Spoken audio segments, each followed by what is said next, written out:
All right, folks. Well, we are back, and man, it has been a crazy, crazy couple of days.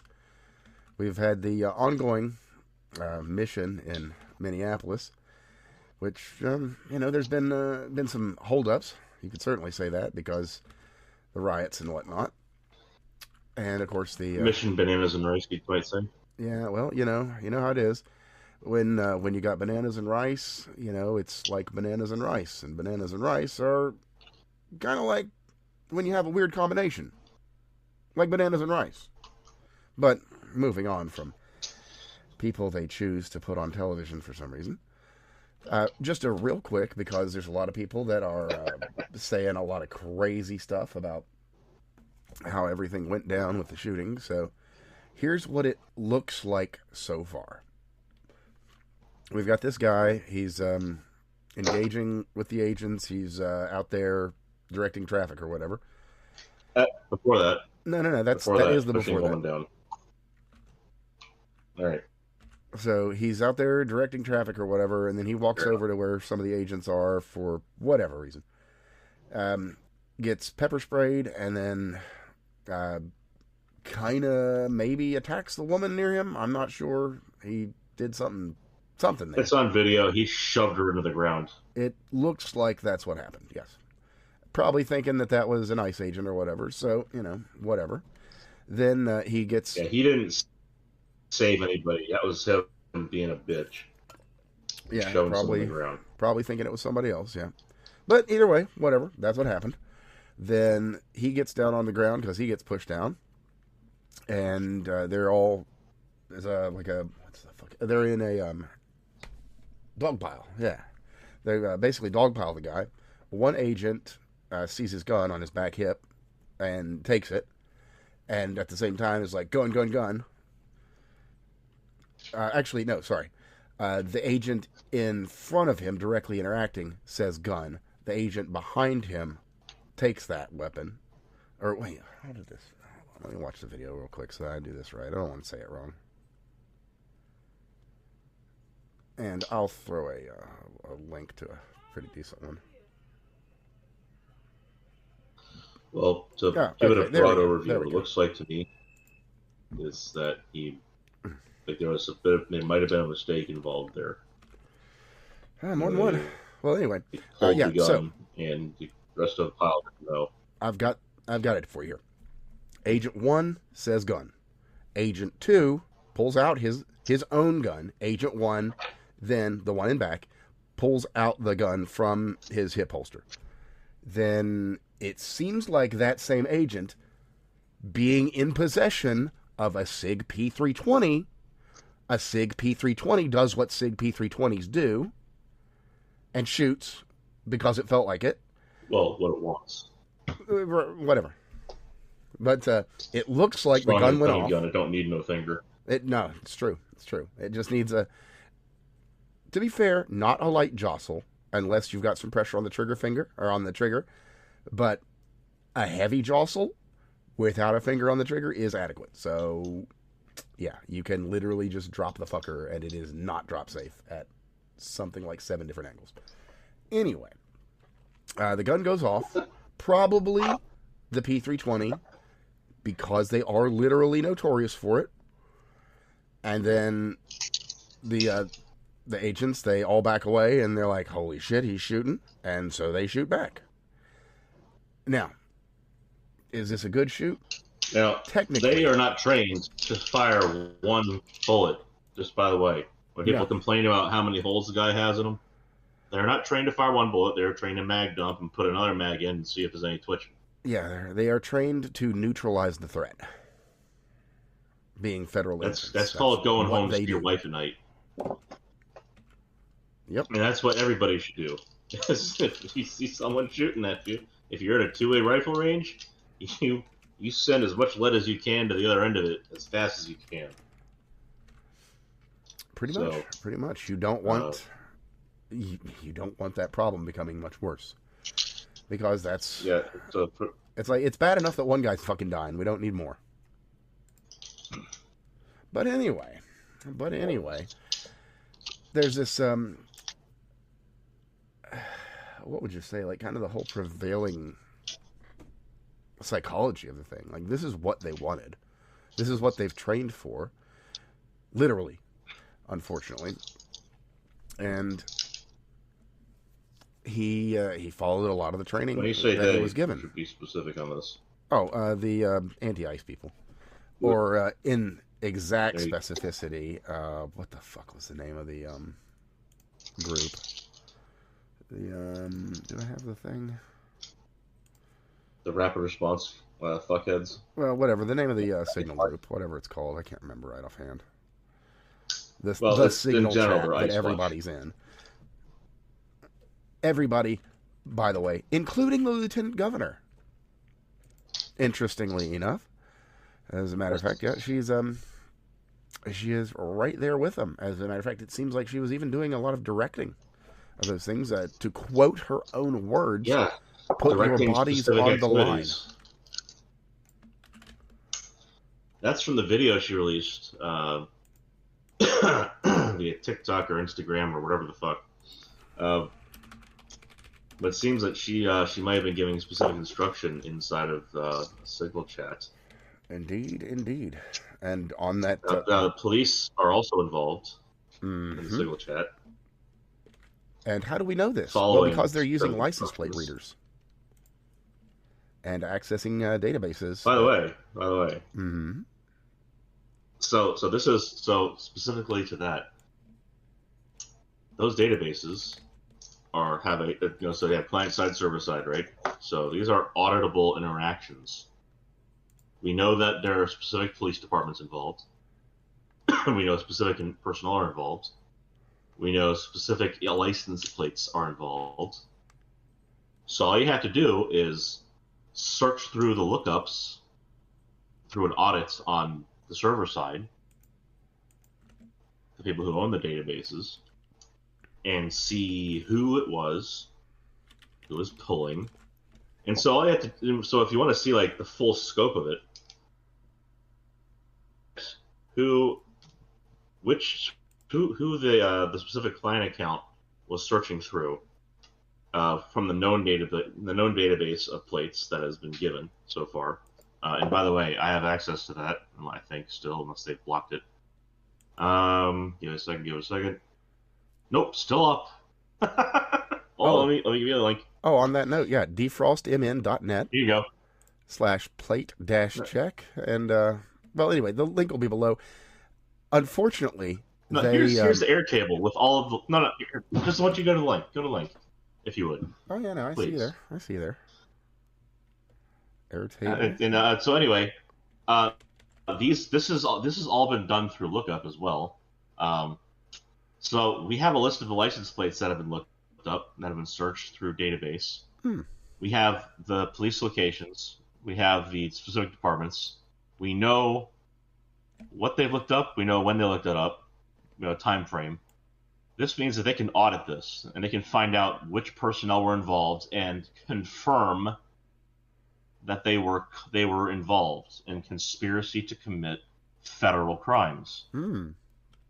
This is a lookup trail for evidence, where they can put a name to an account in the Signal chat. True enough. Well, I'm just saying, like, there is a full circle here. There is a loop. Well, not just that. I've also included a link for someone that's included the reporting site, defrostmn.net. And Right. Unfortunately, they weren't smart enough to not include the password for the website in the HTML that they just published to everyone.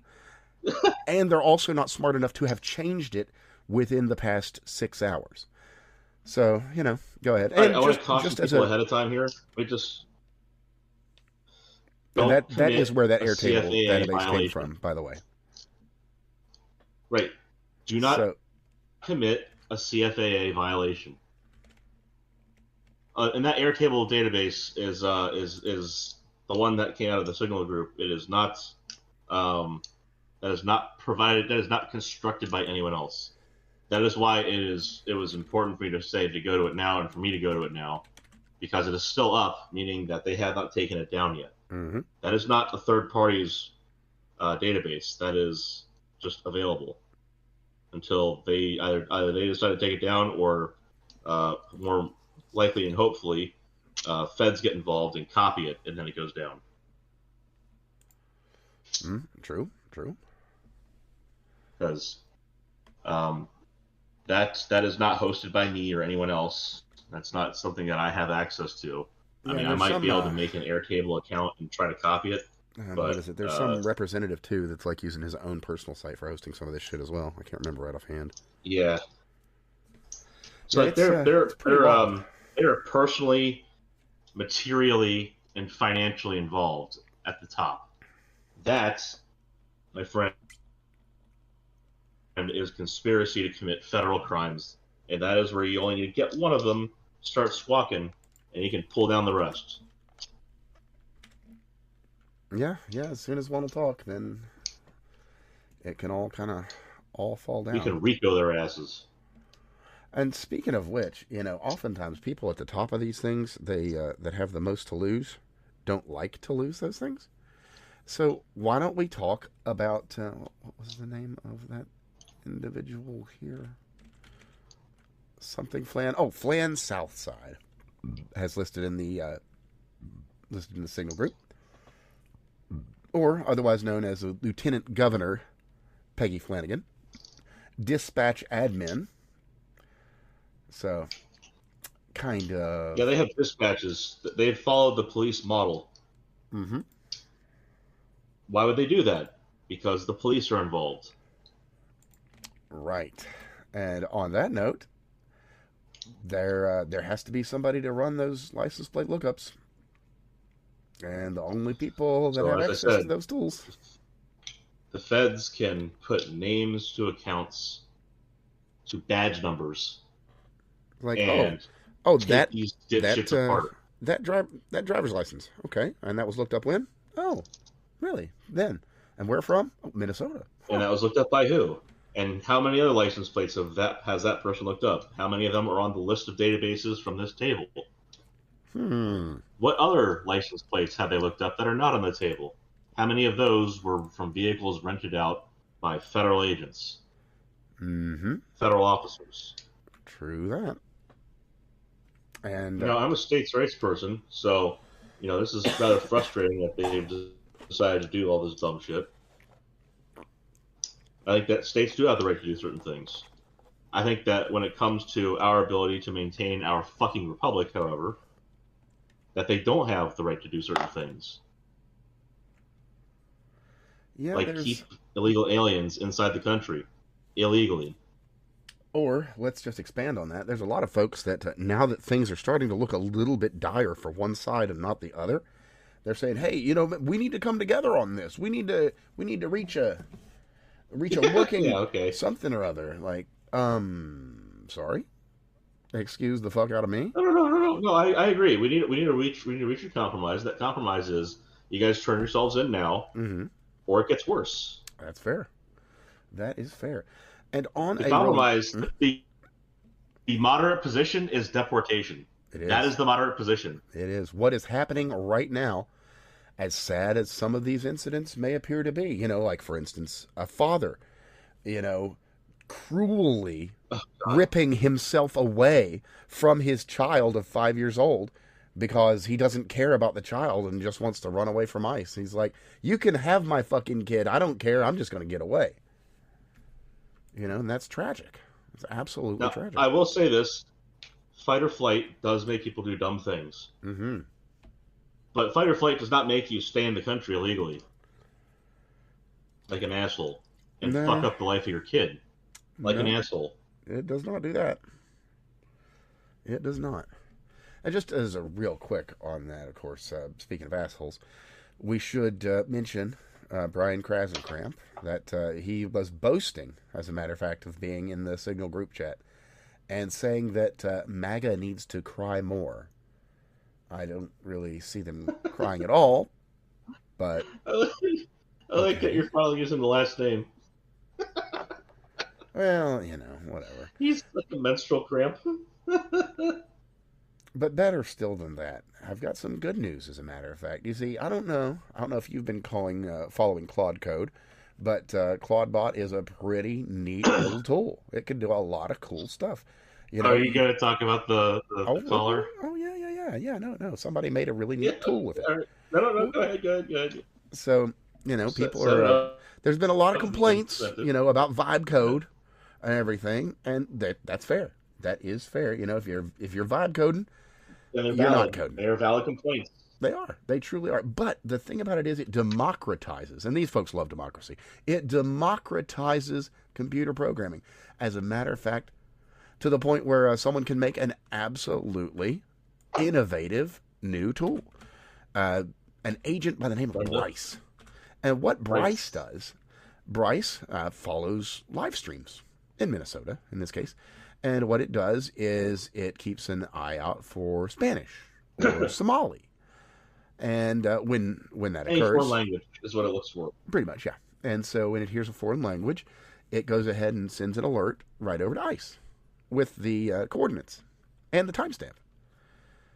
Gosh, we truly live in the future.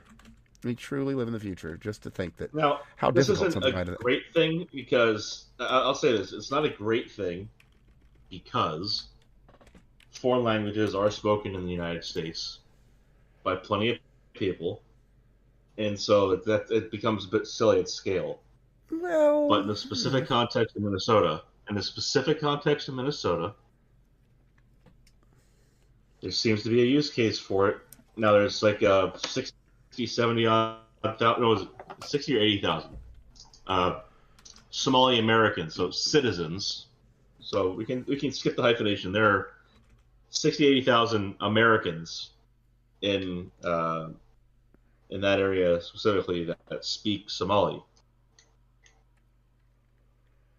So that's why it's a bit of a, it's like, all right, so exactly how much are you actually helping is kind of the question. Is it just because you're a dickhead, or are you actually helping? So that remains to be seen as to whether or not that's actually helping. Because the goal is not to just harass Americans who are speaking Somali. The goal is to get rid of the illegal aliens of any background who are fucking it up for the rest of us. Fucking it up for American citizens. Mm-hmm. That's really. And then, of course, on top of that, why don't we just do the timeline here? The other timeline, the big timeline. Nick Shirley goes to Minneapolis, and just a quick by the by, you can't even take a video of a shooting in Minneapolis without uncovering millions in fraud. The building behind them, like 100 and fucking some businesses are registered out of it. I want to say 147 or something like that. It's wild. It's wild. Anyway, that's staggering. Yes. So there's a many billions of dollars that have been defrauded of the American people in Minnesota, of which a fairly sizable sum has been funneled back to the Democrats, which has then been used to bring in more Somalis.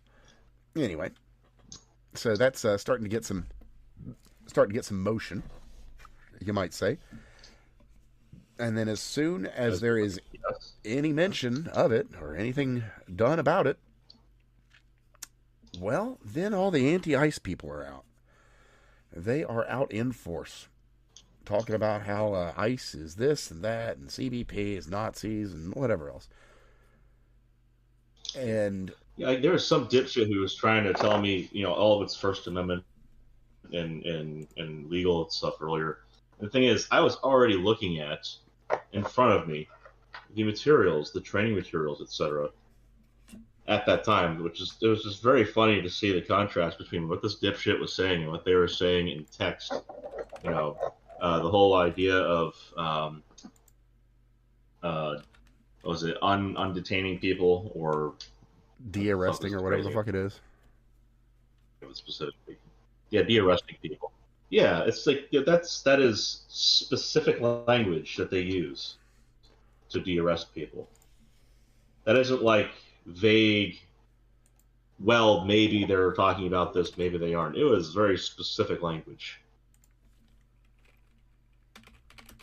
And of course, I'll include the link to the Nick Shirley tweet stuff there that's got the training manual. But just on that note, since we were talking about it a moment ago, we should mention something else that's very specifically spelled out in those instructions. I'll just read this section here directly. Many 911 operators have been trained not to dispatch police officers if the caller mentions that ICE is involved. That's interesting. That is super duper interesting. Who would ever have guessed? But then from earlier today, we have a message from the Signal group that we were talking about, and this will warm the cockles of your heart here. Somebody sends out a message. Why would we be in trouble? Relax. And then the next person says, Signal is not secure. I worked in communications. Once they figured out where we were, it's only a matter of time. Flan, who's Flan? Oh, right. Has been exposed. We're all fucked. I need to leave the state. Should I leave too? Maybe best to get out of country. Maybe it is. Maybe it is. Yeah, you guys should go to Acapulco, Have a day off. I mean, I hear El Salvador is very nice this time of year. Yeah, how about that one? Huh? I mean, honestly, maybe we could arrange for a vacation for him down there, long term. It's one of those interesting things because here in the U.S., it's about $30,000 a year to house an inmate. On average, thereabouts. Mm-hmm. Yeah, not cheap. Not cheap. Not cheap. I'd rather not have people in jail, but if they did have to be in jail, and they are major problems, I'm seeing a cost-cutting measure there. The whole El Salvador thing. I'm seeing the C cut lining on the horizon. It could happen. We'll see. It could happen. We'll see.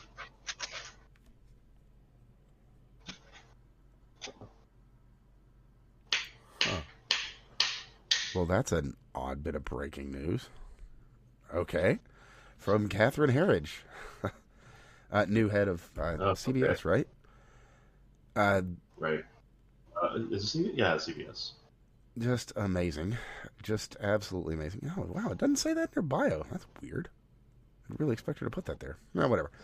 Anyway, Biden Justice Department reached a settlement with former FBI agent Peter Strzok and lawyer Lisa Page. I was not aware that this occurred. Strzok. Yeah. Okay. Well, anyway, what's the settlement? $2 million to resolve lawsuits over the leak of their text messages. Just. I'm sorry, what? Yep. I mean, no, it's like. I'm sorry, what? Yeah, the people that are talking about how they've got a secret you plan. Motherfuckers run the job. You motherfuckers run the job. Your text messages were a matter of national fucking security at that moment. You don't get to do that shit. $2 million? So we're paying these dumb fucks?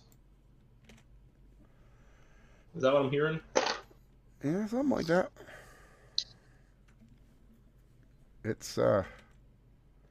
It's really something. And you know what else is really something? Of course, if you were here last week, you know that I gave you the idea that you should not be running any current edition of Windows 11 because they are utter trash. Roll back to December if you can. If you can't, may God have mercy on your soul. Because there's a new error just came out. Windows 11 is failing to boot with an unmountable boot volume error. That will require manual recovery via repair tools or reinstallation. Oh, no. Boy, aren't they really just knocking it out of the park here. Terrible. Issue appears to be what limited. The fuck? Let me see here. Limited, but has prompted emergency patches addressing related problems like app unresponsive and Outlook hangs. Oh, it only affects PCs. Yeah, that's a small part of the market. Yeah, I know. Whamp, whamp. Fucking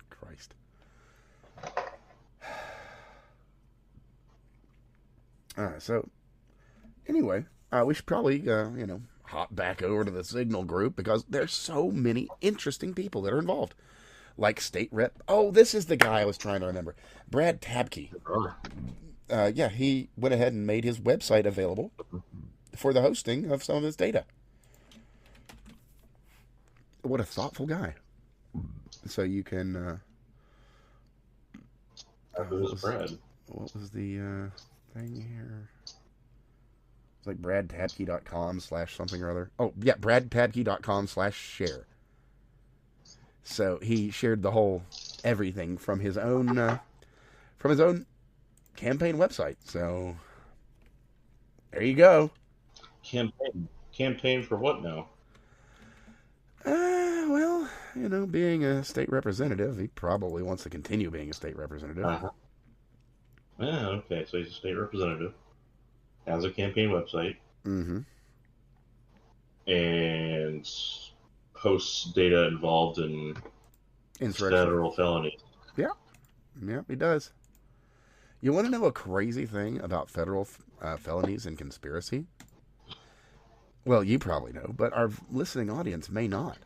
A neat thing that happens when you have these large groups that are doing conspiracies is that the groups can be charged together for the crimes committed by a small number.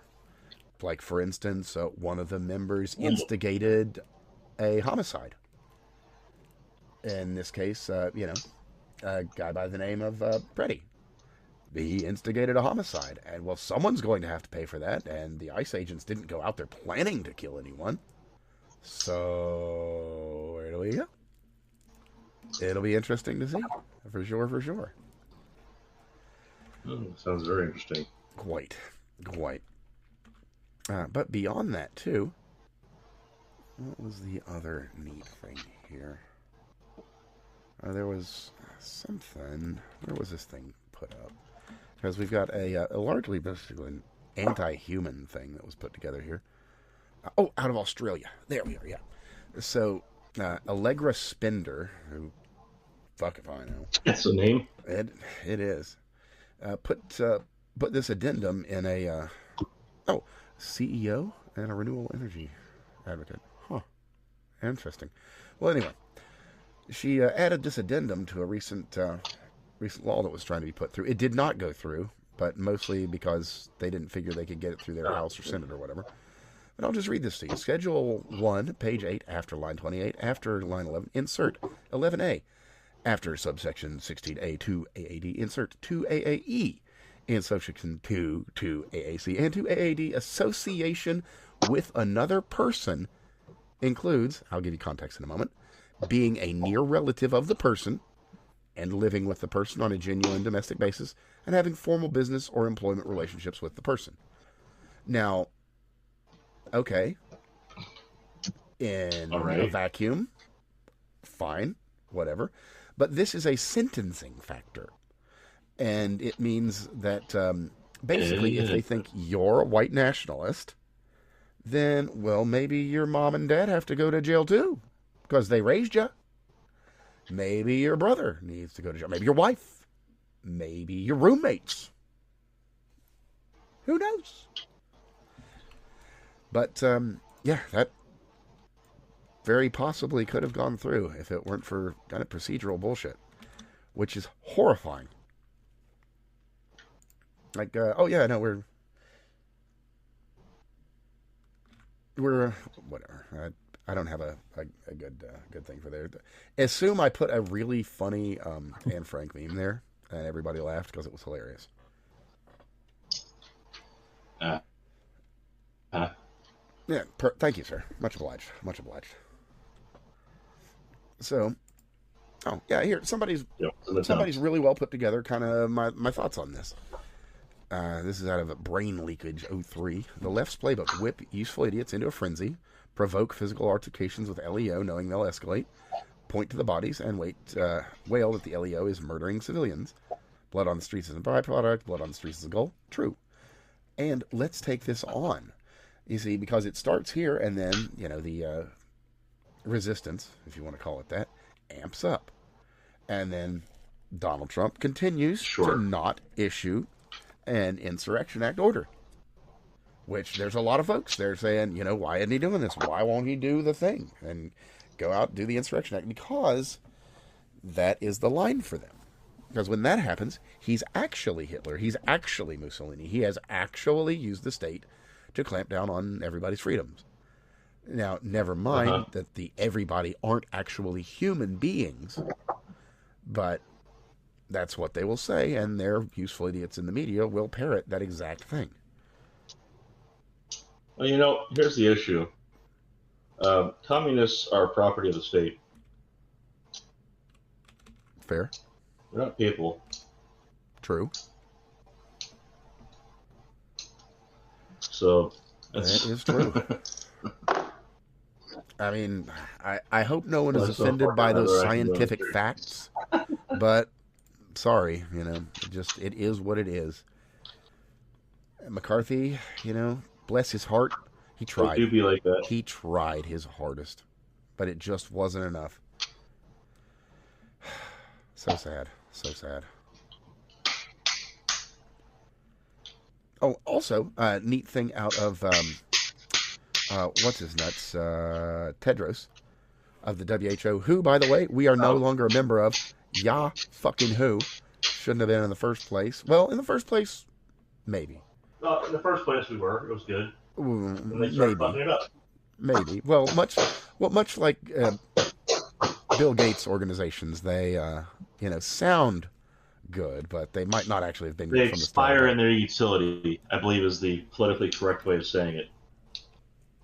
Presuming they weren't built to destroy the world in the first place, yes. Anywho, he had a really, Ted there, he had a really interesting thing to say just recently, and I will quote the man himself here. We never imposed lockdowns or vaccine passports. I beg to differ. Is that so? Is that so, Ted? Actually... That is not going to fly in the modern era, sir. These people are aware we have the internet, right? And like some of us lived through the whole 2020 thing. Yeah, some of us even reported on it real time. Hello. Yeah. Sorry, Tedros. Go back to Ghana. Keep fucking it up there. Leave the rest of the world alone, would you? Yeah, would you kindly, Ted? Would you kindly fuck off forever? That'd be great. Go spread AIDS in Ghana again. Do that instead. Yeah, I mean, go get with your man, guy is a fucking Fauci, and just spread some AIDS. No. His man's not Fauci. His man, oddly enough, is Xi Jinping. Well, actually, I think, like all bullshit aside, I believe that he has actually been seen out partying with Klaus Schwab. Like, bullshit aside. And the two of those guys have very interesting choices in beachwear. I'm sure. I'm sure. I would encourage you not to look up Klaus Schwab and his choice of beachwear. Honestly, this is I am just telling you to save yourself. You don't want to see that sort of thing. You just don't.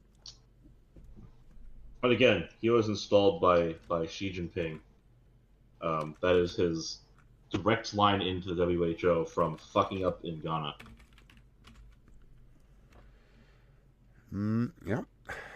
Yep, do. Like every single pandemic or epidemic he's been involved in has gotten explicitly worse based off of his decisions.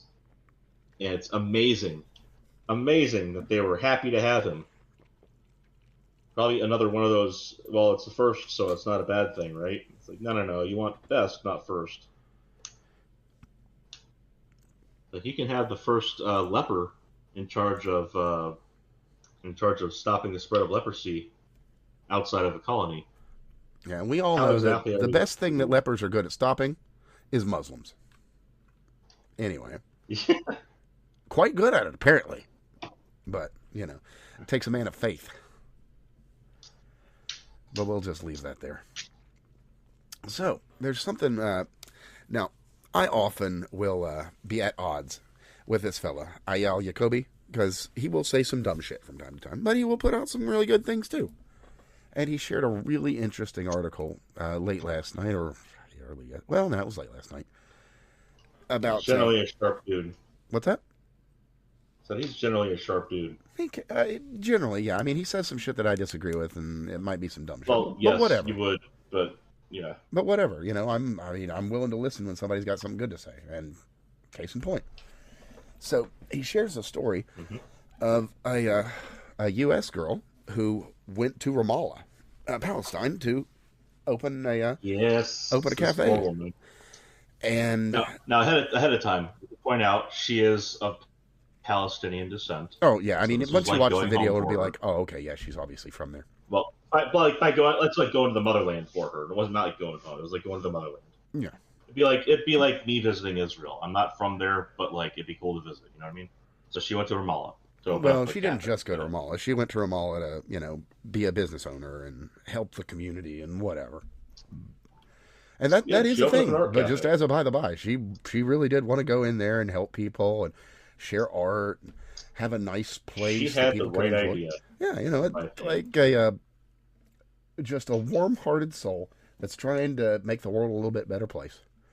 Maybe she has some ideas that are real dumb, obviously. Maybe she's very uneducated about the way of the world, obviously. But, a pure-hearted person that's just trying to do a little bit of good in the world, and it was utterly destroyed. Her illusions about things were shattered to a million pieces, and even at the end, the crazy thing, she's like, I still want to do this. But anyway, now what happens there is... Some people need to learn the hard way, man. From top to bottom. First, the place she's renting from, the landlord is screwing her around. And then the police come in, and they're like, hey, your landlord's not paying the rent. We're taking everything here. And so she's got to figure that out, make some payments to them. And then some people providing her with, materials and goods and everything. Scam her. And then she gets scammed another time. And then she ends up getting scammed out of her entire life savings. And is now back in the States trying to recover. Well, yeah, she's asking for donations. She would like to try again. She doesn't know, et cetera, et cetera. Yeah, it will happen again. Well, yeah, it's really sad.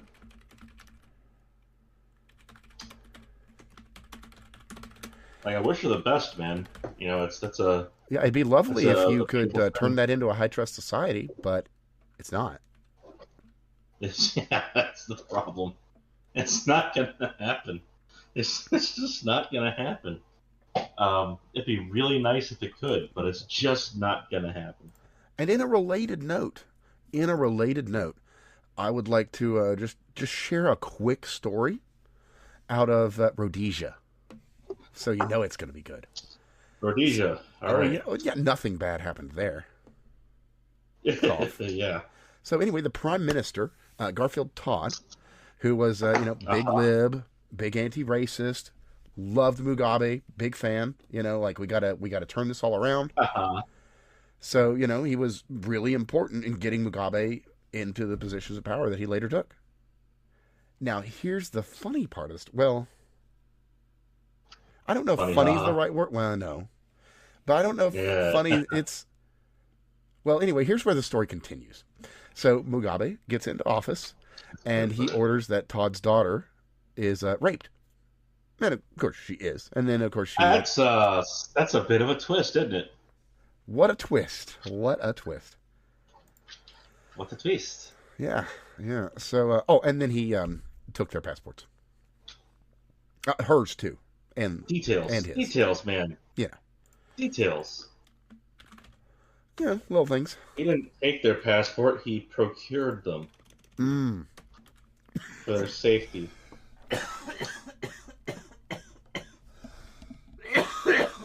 Excuse me. Still dealing with this fucking flu. Pretty well, if I do say so myself. I'm managing to pull all this off. But anyway. All right. So, let's see, man. We got, let's hit up the important stuff. Okay, so, not really worthwhile to talk about Greenland because that all got resolved, unsurprisingly. And why not? Tell us about the resolution. I don't actually have a whole lot about it. Just basically that the update was from earlier in the week, and basically that the European Union didn't really have any plans on what the fuck they were actually going to do if. Yeah, they have no balls. They don't have any way of doing anything. Why is that? Well, Because they're talking about motherfucking America. That's why. mm, yeah, they can fuck off. But Exactly. In I guess You could and say whose army? Oh yeah, ours. Well, what I was also going to get into here is the next point, and that is some of the arrests regarding the storming of the church a few days ago. Uh-huh. And you know which one I haven't seen yet? You know which one I haven't seen yet? I do. I know exactly which one you haven't seen. Yeah, and we all wonder. We all When's it happening? wonder why it is that Don Lemon is out there talking a bunch of shit and not in jail. Well, long and short, one of the local attorney general is just basically, oh no, we're not gonna. Yeah. Now that there's that, and I can also see how it is way funnier to let him build a stronger case against him. Just let him talk and do everything a lawyer would scream to stop doing. Obviously, that's not the strategy, but it is pretty damn funny. Yeah, it's something. But on that, what's happened? Harmeet Dillon has come out and basically said, okay, well, fine. I'm paraphrasing here. We'll find another way. And I sincerely hope that they do, because fuck it, send the fucking marshals in. Get him. This one be a big one. It would send a good message. Speaking of sending a message, too, on that specific note, this ICE shit, we can't dial it back. We can't cut back. We can't do less. We have to do more. We have to go harder. Is it a shame that a nurse who has published medical studies and has saved lives is dead because of something incredibly stupid? Yes. But that doesn't mean that the something was not incredibly stupid. I carry a gun always. And I have been in the presence of police officers on a number of occasions. I have yet to be shot. I have been pulled over with a gun on my person and a gun in my passenger seat. You know what I didn't do? I didn't reach. And, well, you look at that. I'm here. I'm not, I know, crazy. I'm not actually undead. I'm not broadcasting from beyond the grave. No. Now, all this could change because of the flu, but we are hopeful. Well, it is entirely possible that I could ascend to Super Saiyan. Unlikely, but possible. Here's the thing: is there's what the fuck was that Muslim country leader, Imam or whatever the fuck? He's just like, God's gonna kill the Jews effectively, or God's gonna deliver us Israel, etc. And then he immediately has a heart attack. It's just like there's only so much you should invite for irony, to then just strike immediately. No, yeah, well, I mean, that's why I'm saying, the worst case scenario is that I ascend to Super Saiyanhood, or potentially demigodhood. It's possible. Not going to rule it out. None of the results are particularly bad. Whatever happens, Bro, you do need the hair for it, though. You haven't seen my hair. Have I? No, you really haven't. I have luxurious hair, although it could use a wash. It's maybe a little bit greasy at the moment. But whatever. It's luxurious, by golly. Oh, speaking of luxury, we should probably move on up to Canada, one of the most luxurious countries in the world. So there's an interesting thing that happened up there. Oh, by golly, just, do I have a date on this? I don't, but I do believe that was this month. So what happened is there was an elderly lady in Canada who she had heart surgery recently, and she was staying at home where her husband was caring for her. Also an elderly individual. Oh, this is a fun one. It's sad, but it's fun. Fun quote. So the state, did an official review, and then the woman told one of the state assessors that she wanted to withdraw her request for assisted death, citing her personal and religious values, and I quote, asking for hospice care.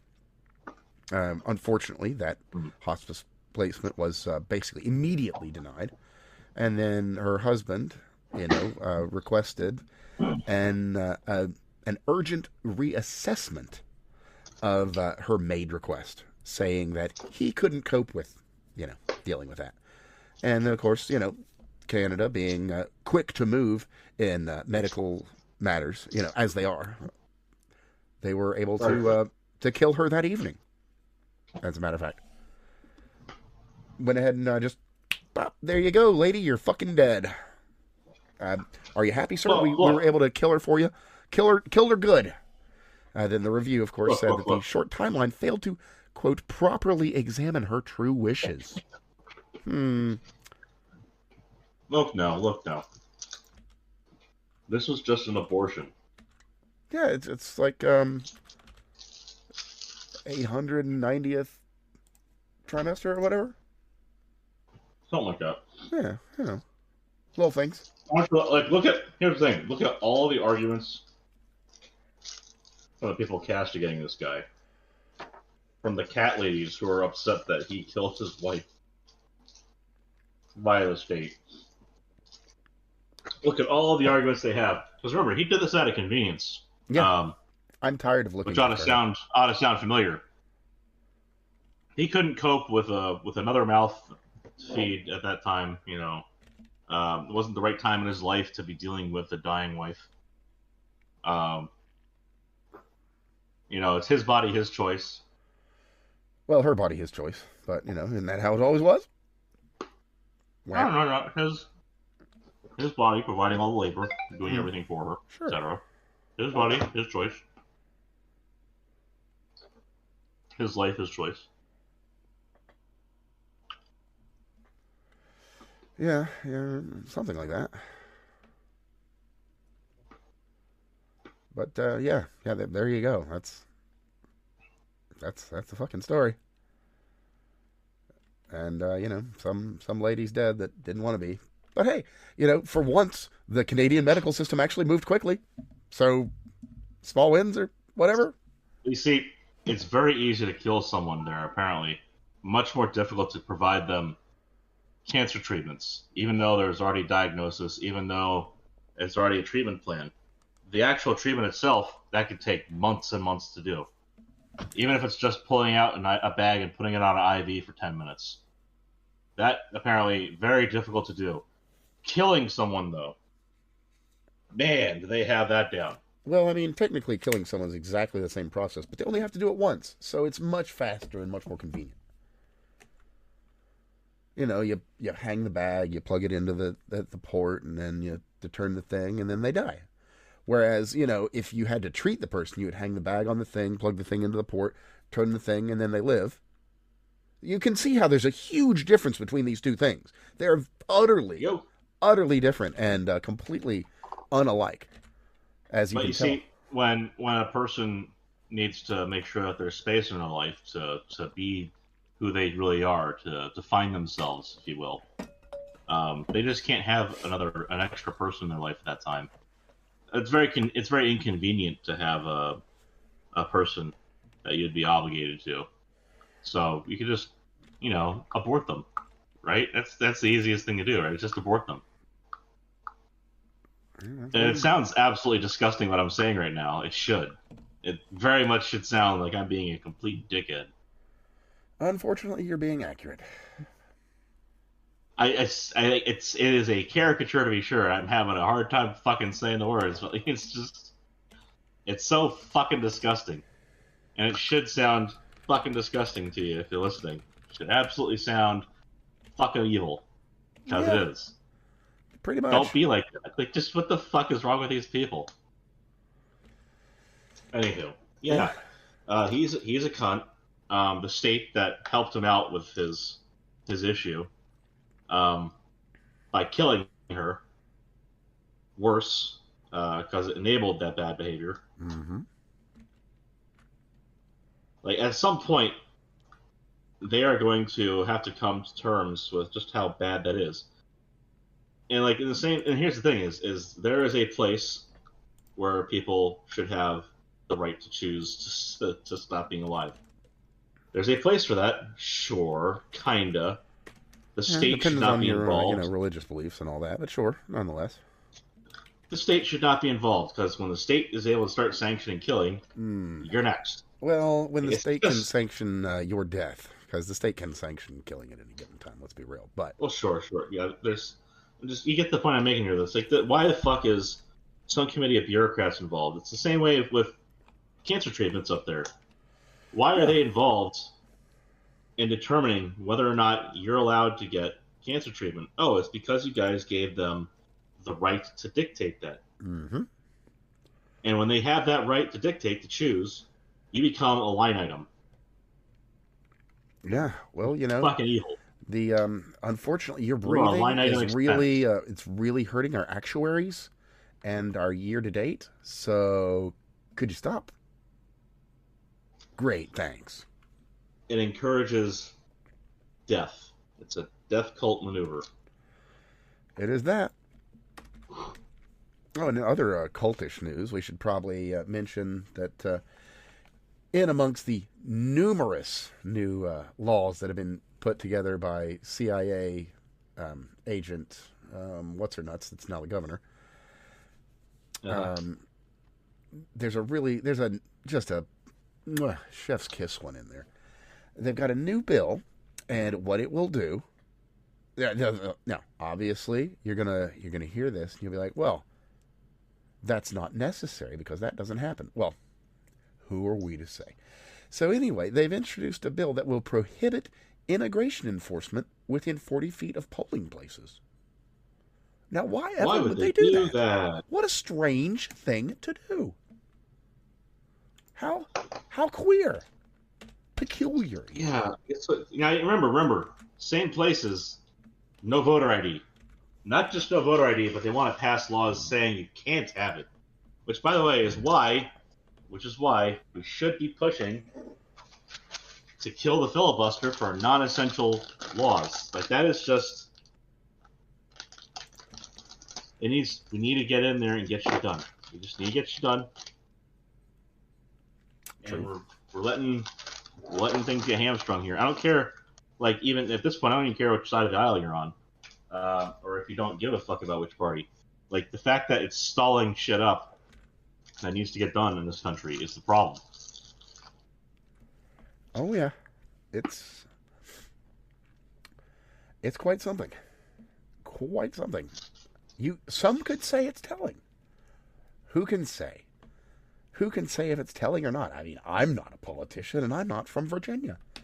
Surely it's just for the protection of their imported voters. Anyway. What do we got here? Who's this guy? Matt Whitman is some guy. I'll just read off his thing here. 2 deaths. If I can say words. Fucking sinuses. I knew this was going to happen. Well, anyway, 2 deaths in 2 weeks is too much. Even if the immigration enforcement operation in Minnesota is necessary, and even if there's been provocation, that's just too high a cost.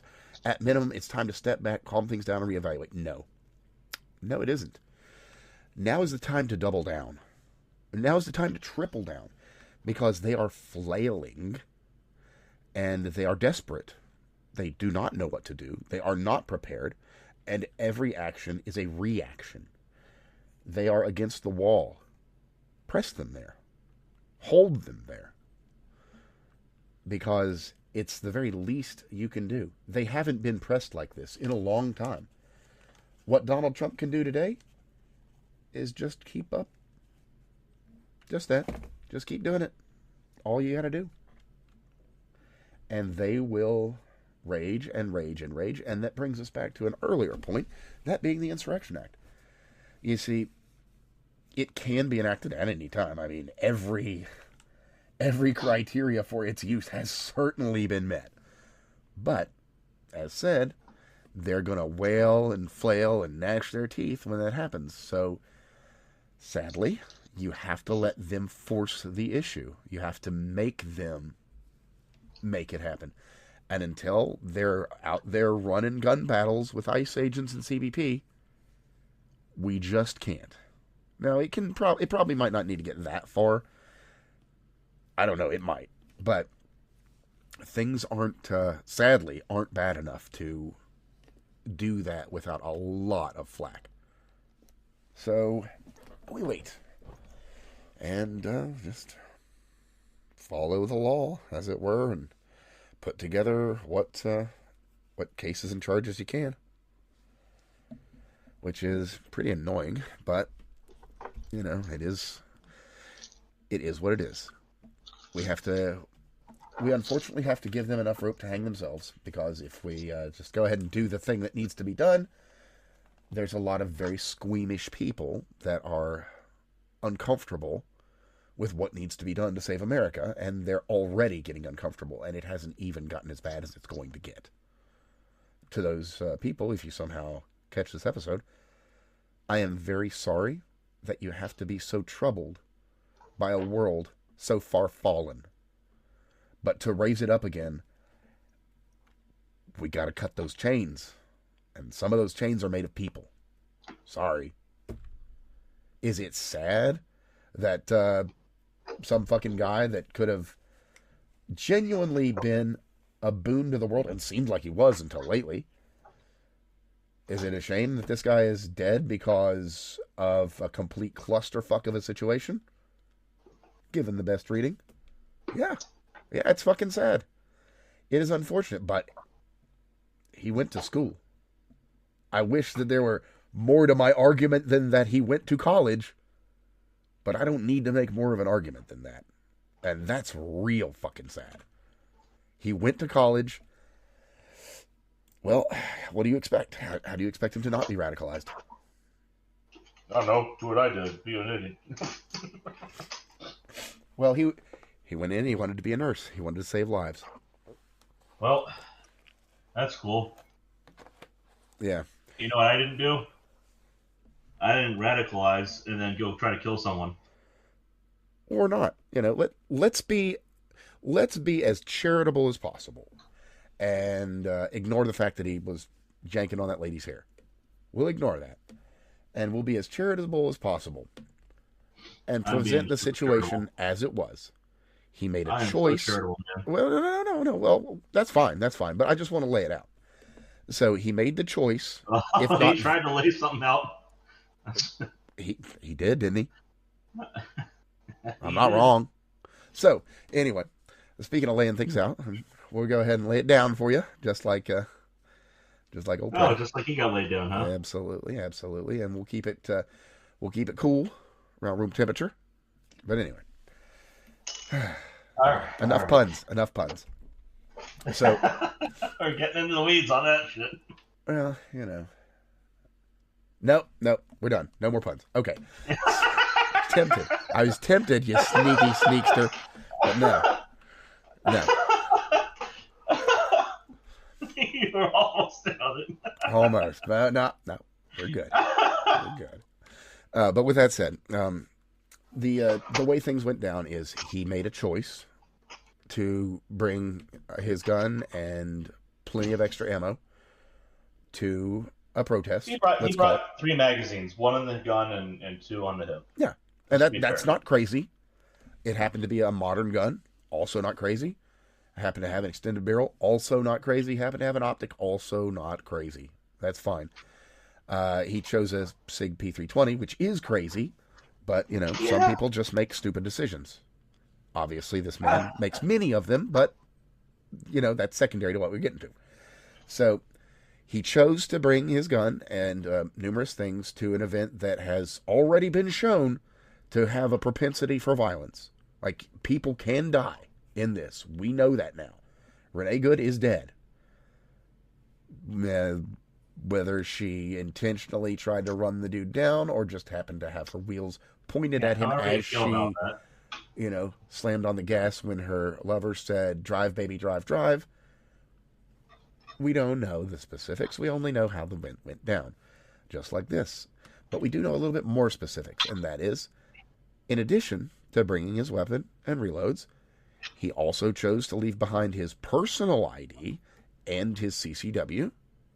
He also tried to scrub his social media. And the other thing, yes, he deleted all his social media, which means nothing in the current world because it's all backed up. But yes, so he basically went kind of ghost and then went to this event armed up. There are arguments to be made that perhaps, or not even looking for trouble, maybe he was looking to have an event happen that happened. I mean, if I am to here's the sad part well, hold on, give me 1 second. Okay, and I will quote the man himself during the course of events. You're going to have to fucking shoot me. And I quote. So I'm just saying, like, the same way as what's his fucking name? The one who is self-immolated. I know I'm being specific. Nobody's gonna fucking remember this guy's name. Aside from the fact that it works really well with the extra punny meme. How are things going in Minnesota? Pretty good. Yeah. Aside from that, nobody's gonna fucking remember his name. He's a dumbass for that. He'll be remembered for a short time, and then it'll pass, just like so many other. They're gonna say, "Hey, remember that guy?" And they're gonna be like, "What guy?" Yeah. Oh, and speaking of remembering, the guy who did the thing, the thing with what? I don't remember. Well, speaking of things that are important and must be remembered, because they were, after all, ordained 6,000 years ago, Bernie Sanders has been on the Holocaust Museum board for some while, almost 2 decades. Unfortunately, you got his ass kicked off yet?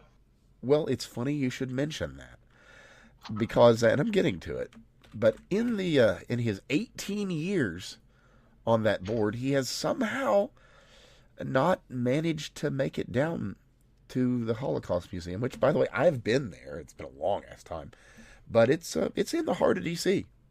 It's right down there. I mean, he could walk, be nothing. But he's never been once since 2018.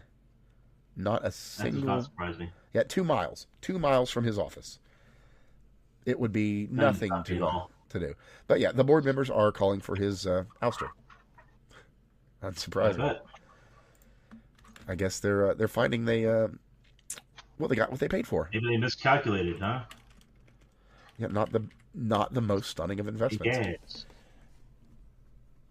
You would think that a guy that's able to drive a Bugatti and have 3 houses without ever having worked a real job would be a great investment, but well, who knows? I guess maybe he just isn't the thought leader that people thought he was. Okay, so what else have we got here? The thing out of Virginia. Oh, another out of Virginia thing, because they've been going wild. Boosting in the news, huh? Oh yeah, the other one too. I should mention this first. They had made a pact with, I think it was Maryland. It might have been Ohio. I want to say Maryland though. They had made a pact that it's like, okay, look, Indiana, that's right. If you don't do the redistricting that you've been talking about doing, we're not going to make any changes. We're not going to raise any taxes. We're not going to do any redistricting. Cough. So anyway, they've raised the taxes tremendous amount. They've done all the redistricting and all that. But there's another on top of that. On top of that, they've got another cool new bill. It's already out of committee, so it'll be heading on up the chain. Mm-hmm. So, what is this? Housing for local employees, grants for home ownership seems reasonable enough. That's they're making housing affordable. Housing for Democrats, anyway. And the fun part is that it makes it affordable for them. Because, and you're going to love this, I'll just read from the current law here. Current law imposes a maximum grant amount of $25,000 for individual grants per employee, as well as a maximum lifetime cumulative amount of $25,000 per employee. Now, the change, well, let's see here. They've amended the bill to be worse than before. So, the any on line 17 and limitations on line 18 are not there anymore.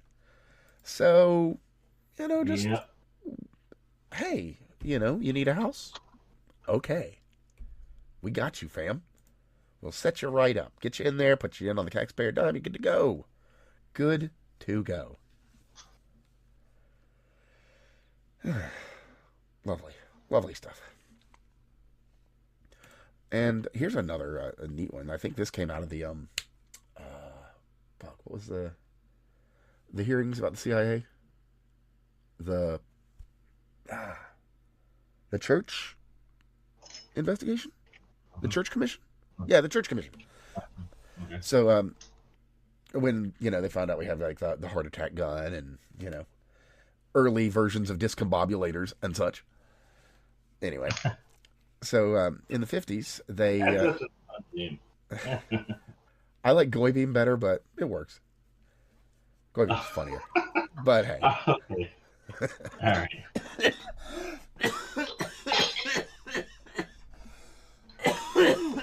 Excuse me. Okay, man needed instant karma. He got it. I've been struck. Was there a red light in the room? Yeah, it was a pink beam. It went directly in my brain. There's a deep cut for you. Anyway, so in the 50s, the CIA, they made a neat worm, the horned tomato worm, for the purpose of destroying home gardens. And it wasn't released anywhere else, just here in America. I'm gonna have some trouble believing some of this, but let's go. That's it. I don't really have a reason for it. I mean, it's just one of those things that happened. I mean, the CIA has done all kinds of weird, fucked up shit for seemingly no reason. So, I mean, nothing surprises me, honestly.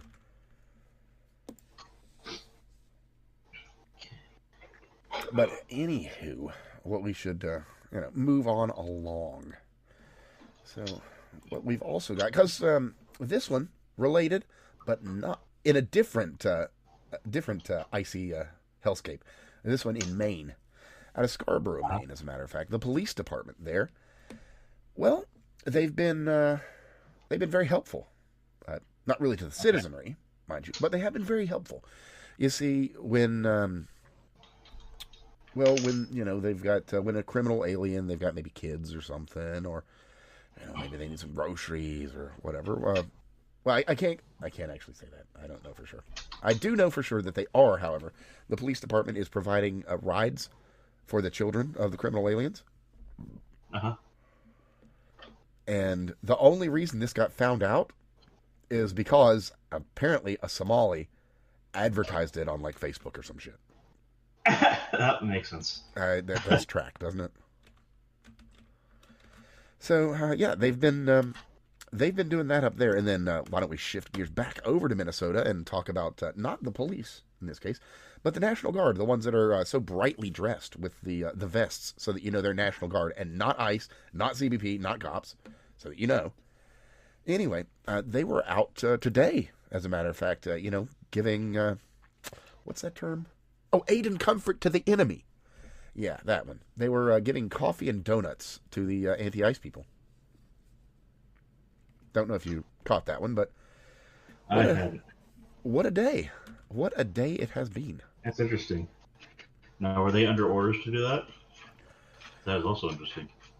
They were deployed by Tim Waltz for a specific purpose.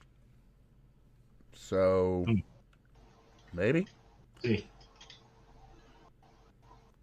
And the thing that I was thinking about starting out with, because there's nothing there to the Greenland thing, I will go ahead and just fill everybody in on what the situation is. As of about 4 days ago, what would you call it? Like a framework or initial deals or planning or whatever. There's not a lot of hard and fast things, but from what I understand, America is going to be given essentially unlimited access to Greenland. It will still remain Greenland, but we can build whatever bases we need there, whatever Okay. resource extraction, which is okay, fucking fine, whatever. Okay. So if it's ours and everything but name, yeah. All right. That you see, the problem is, well, this will here's another deep cut. Problem is, we don't need them to be Indian givers on us. If they go back on their word, at the drop of a hat, say Shinny Jinpu gets himself one of his little plants involved, and later on they say, well, we've said that, but we're not doing it anymore. It comes down to what are we going to do about it? And we could, the whole economically crushing a foreign country thing. That is the thing we can do. It's not a nice thing, and it would harm 60,000 people who were probably not in any way involved. I still think we should have bought them out. Everyone's got a price, man, and this is one of those places where we can flex that.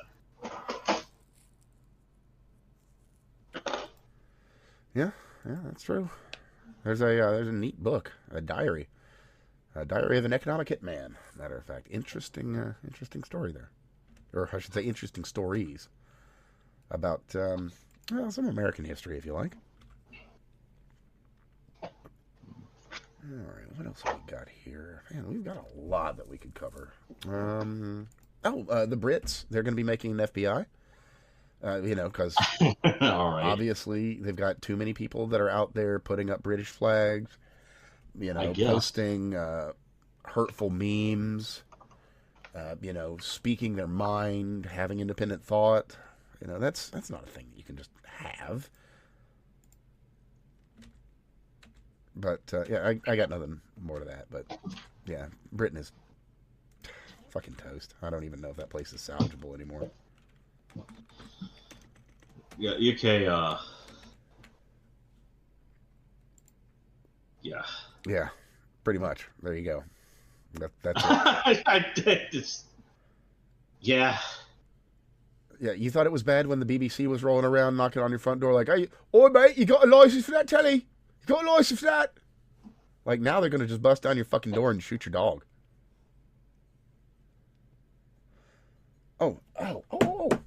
On the other thing, because it's now official, directed energy weapons. Better go out there and paint your roof blue. You never know. That said, they are real. They are a thing. What's the thing? Havana Syndrome? Well, for the most part, we call them guns. Just by the way. I am being nitpicked. Well, they don't necessarily have to function like guns, but yeah, a lot of them do. And no, what I mean is it's kinetic energy gun. Well, is it directed? Yes. Yes, it is. Although they mean specifically energy and not energetic things. So, It's energy.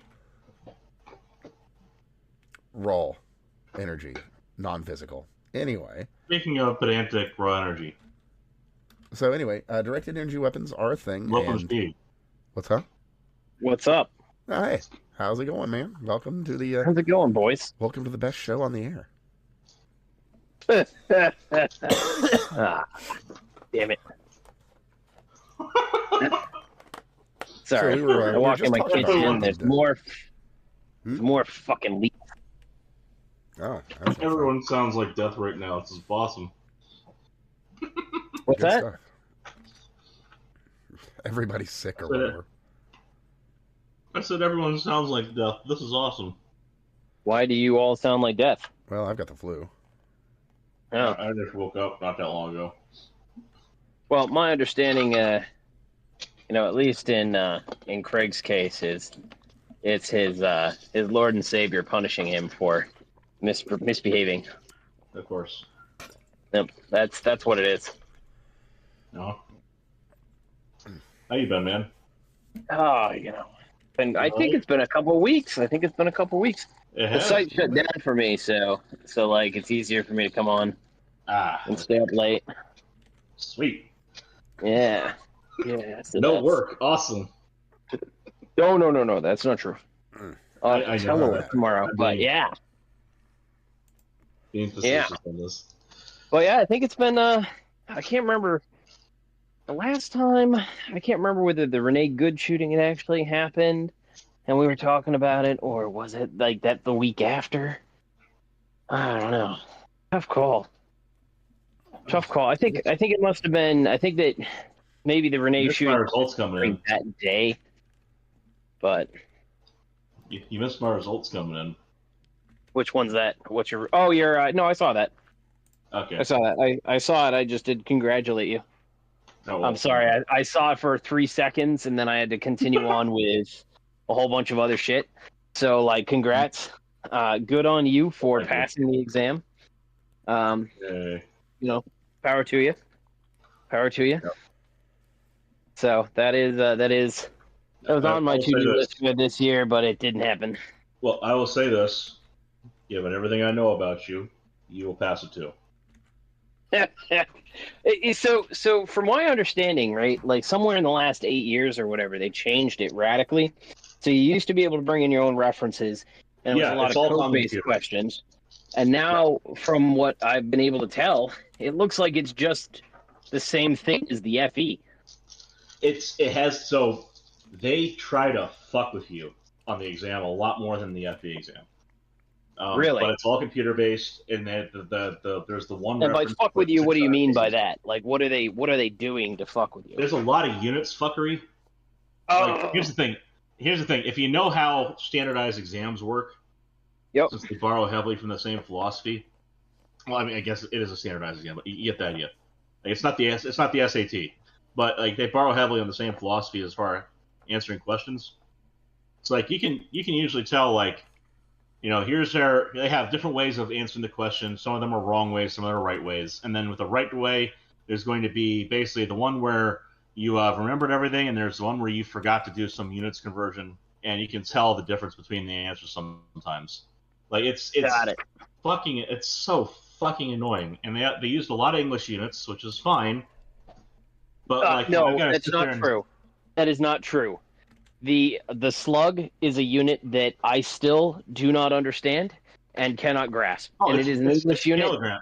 Slug is kilograms. A slug is a kilogram? Well, it's not identical, but it's the same unit. It's a mass. It's like stone. Is that what it is? A slug is like stone. Fucking stone. Okay. All right. It's just fucking retarded ass unit. It's fucking stupid. Yes, you're absolutely right. But again, it's like they have a lot of shit that's in, like, pound force, but they don't say pound force. They say pounds, but they use pound mass sometimes. Yeah. If you go from like pound moles to dealing with like pound inches of torque and something, like it's just fucking stupid units. Like I'll tell you, they do it a lot. Like, it's every fucking question. It has a bunch of dumbass unit conversions that just make your life more annoying, which is fine, I guess. But like, holy shit, they could use less of that. And I think the PE's 8 hours, right? You get 8 hours to do it. Yeah, it's an 8-hour exam. And I think the FE was 4, right? The FE was 8 when I took it.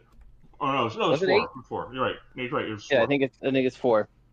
I can tell you that on my 2 parts for my FE exam, I burned through that math section. I did nothing but practice math. Right. His whatever that guy's book, fantastic. Yeah. I did nothing but practice math. I did like a little bit of review of the other stuff, but once you master the math sections, everything becomes easy because it's all math to a greater or lesser extent. It was all chemical engineering, pretty much. So but I remember I got through. I was done. The first section was you get 2 hours for each section. I got through the first section in like 45 minutes. I'm like, yeah, doing great. And I had one question, which was calculate the Reynolds number. All I had to do. And I shit you not, I spent the next 45 minutes to an hour, whatever time I had left, I think, or probably an hour, trying to calculate the fucking Reynolds number. Because you can only, you only get, like, you have to go on to the next section of the test, and, like, you don't get to go back, which was unfortunate. But I can tell you, every single time I calculated the Reynolds number, every time it was different. And then on top of that, none of the times that I calculated it did it ever match one of my 4 answer choices. So there was a question that was somewhat similar to that for me on day one. There was only one question I was like not certain of on day one. Like I knew for a fact, like I just didn't know the fucking answer, and it was because there was no way for me to calculate the answer. I didn't have enough fucking information. Day 2 was like a fucking sledgehammer. That was not fun. But like it was just it's like they ramped up the difficulty. Like so because I did the extra time thing, so I got 2 days of it instead of just 1, which is lovely. There's a guy there. I think he was doing that. There's a guy there. I think doing mechanical or civil. And day 2, I went to the bathroom, and he's just like, "You're doing chemical, right?" And I said, "Yeah." He goes, "16 hours of chemistry sounds brutal."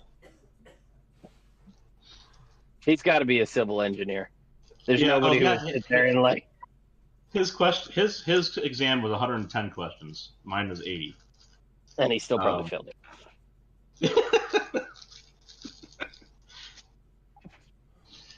What is it? I remember looking at the stats. I remember looking at the stats. Every time I've worked with a civil engineer, they're fucking retarded.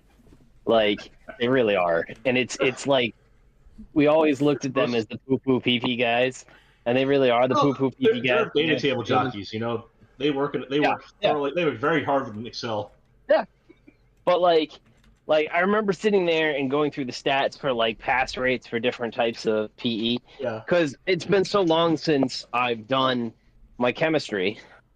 Right. And do I want to be in environmental engineering? Like, they don't have an ESH one. If they had an ESH one, I'd probably be able to nail that.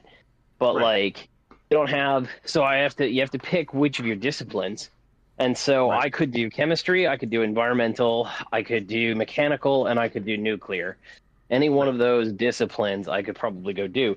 And so it was like how familiar I am, pull up each one of those things, figure out their sections, figure out what my familiarity is with each of the sections. And oddly enough, I was just like, I had more overlap with the chemical engineering one. And then I looked at pass rates because I want to see like what's harder, what's less hard. And then you turn around and you're like, you look through the pass rates and you see that most people are somewhere around a pass rate of like 60 to 70%. That's 60 to 70% of applicants. 65% is about the pass rate of chemical engineering. Somewhere around there, yeah. That's the first time. Some of the exams go up to like 70 to 80, but like most of them are. And then you look at civil and it's 50%. You're like, oh man. Like, I'm sure every civil engineer walks into that exam going, oh, this is a really hard test. And every other engineer sits there and goes, oh, it's fucking civil engineering.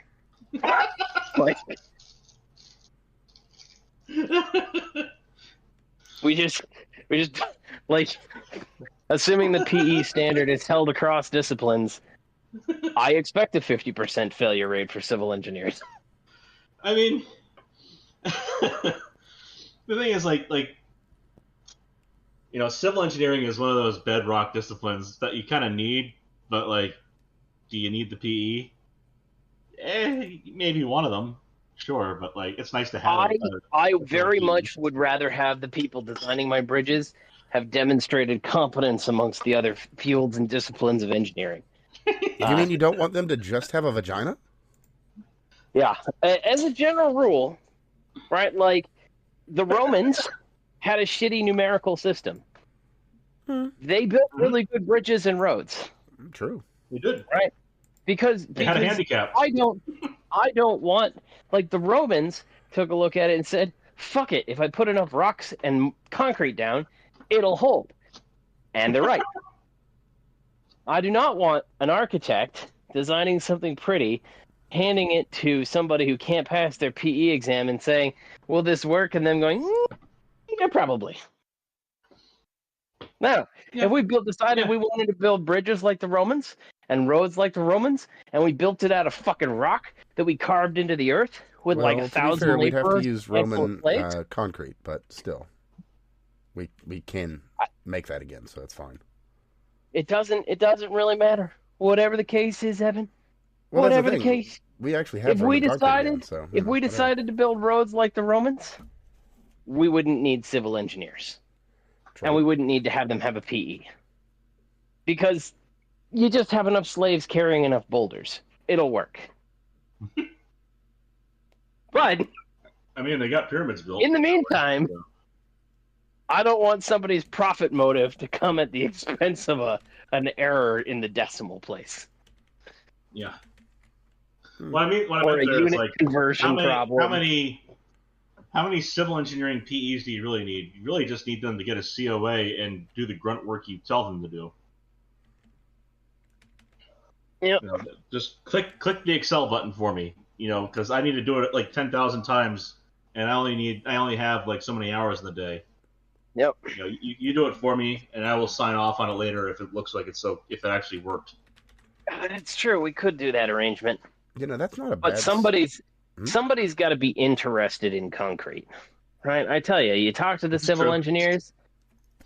I can't stand discussion. They are on that shit. Like there is a guy, my previous boss hired a civvy, and he was sitting right across from me. I don't know if I learned anything about concrete, but I know I had a lot of conversations about concrete. And he got in trouble because he got really excited about some special concrete and like wanted to order it from some manufacturer. And like we tried to ask him because all he had to do was like, there was some fucking shit that fell off the side of the building, right? It's an old shitty building. We're just trying to kick it down the road before the demo company can come in and do it. That's all he had to do. Just put a fucking patch on it. So he found a metamaterial super concrete? He found a completely different thing, managed to have a chat with the CEO about concrete, and like everybody's like, dude, you are way off base. So wait, is he a concrete autist? I remember him attempting to explain why this concrete was so special and why it mattered so much. I still don't understand why it was so special and why it mattered so much, but I remember him trying to explain it. There's numbers that he used that are different. Wow. That's crazy. It was rough. Yeah, so don't talk to the civil engineers. They are not people. Well, speaking of engineers and numbers that don't make sense, they are rock dwellers. I've got something great for the both of you guys here. This comes by way of George Noble, who may or may not know. He's an investor dude. Worked like Peter Lynch and a bunch of other big money names. Anyway, his comments are related to OpenAI, and I quote: "No startup in history has operated with losses on anything approaching this scale." Continuing, the AI hype cycle is peaking. Well, I wonder why that might be. The diminishing returns are becoming impossible to hide. Let me check the RAM prices. Competitors are catching up. Oh, RAM prices. Buying these lots before they're even pressed. Well, when they're pressed, but not made into anything. So just the base silicone. With money you don't have. To fulfill orders for data centers that have been made out of data centers that have yet to be built to meet demands that don't seem possible to be met. That don't seem to exist. Also that. So let's just hit a couple things real quick. $12 billion loss. Before we get into there. $12 billion. Real quick. 1 quarter. The demands, of course, being shit like Microsoft. Let's put AI in everything. Oh my god. Yeah, I don't need here's it. The funny thing is there's a lot of people who are looking at potentially picking up Linux that wouldn't normally pick up Linux. Yeah. Because they stuck AI into everything, which consumes CPU. Like it consumes an unnecessary amount of CPU. Oh, don't know if you caught this. Man. You weren't here when we went over it, but there's a new Windows update that bricks a computer. Yeah. Oh, it just bricks it? Oh yeah. You gotta do a complete refresh or reinstall. Really? Yeah. Just bricks it. This is not the first one with this OS this year, No, let alone in the last 6 months. No. We are 26 days into the year. It's not the first one this year. Yeah. Yep. This is amazing. You know, you would say they're not sending their best, but unfortunately, all the code centers are actually just still in India. They don't even bother sending them. So like my company, right? Like my company went to the government, and government said, "Hey, if we gave you AI, like how much better would you do?" And they said, "Hey, yeah, we'll sit there and we'll increase productivity by like 10%." And they're like, "All right, we can cut your headcount by 10%." And they're like, "No!" Right? And so like to try to save everybody's job, they turn around and they said, "Okay, well, we have to go investigate, what this actually looks like in terms of in terms of a thing." And I'll be honest, man, like I've tried to use it. I'm gonna because the site shut down. I got to telework tomorrow. There's like 5 hours worth of AI lectures I'm gonna watch to try to make it better. Oh, so you're not just going to be an engineer. You're going to be a prompt engineer. I just it's not fucking good. Like it sucks. No. Like So, I don't understand the wrong lesson. Like we're gonna cut your head count by 10%. Like no, that's not. You understand? It's the productivity might go up, but we need all the personnel. That's not how that works. They're not one to one. The myth of the man month is a book for a reason. That's what's bothered me with a lot of American companies, and their approach to labor is they just see it as an expense to be cut instead of an actual thing that drives income. Right. We've disconnected the worker from the work. In a manufacturing company, it's very easy to value people. In this intellectual company, it's not, because there's a whole bunch of people who don't really do a lot and aren't really useful. And we all know this. We all know this is true. This is a normal thing that we know to be true. But it's I got a Noah. I got a guy, and he's exactly like Wally. And it doesn't play well for him. He then sits there and goes, "Why am I not getting promoted?" He's a smart guy. He knows his shit, right? He really does know his shit. But he's got this attitude problem, and it doesn't work in your favor. And those people, my department, went to shit. Or, well, I don't want to say we went to shit. My department went crazy in terms of overall burden on the ERWs and loss of production output and all this other stuff when he went out sick. So despite the fact that he's a Wally, he's still useful. People still move things forward, but it's just a lot easier when you're a value-add company. When you're doing manufacturing, it's all value-added work. Well, it's a lot easier when you're doing the clients and the engineers. That's called being a better engineer. Yeah, well. So I just it's one of those things where every time I've used, going back to the AI, every time I've used it, it's not great. It's not impressive. It's not something that makes me go, "Oh yeah, this is really something that's worthwhile." Its answers are mid. It's great. That's the point I'm going to get at. The best thing about the whole AI thing is when it comes to the layperson is when it comes to things like physics, engineering, etc. A lot of its answers look like it thought really hard about it and went through and did everything. Oh hell, it'll even cite papers that don't exist. If you're right. If you're a competent engineer though, and you read through what the output says, it's real hit or miss. Yeah. Well, hasn't seen this problem exactly before. Yes. Okay, you might have the answer. I got a friend of mine, and she is not of the most competent type.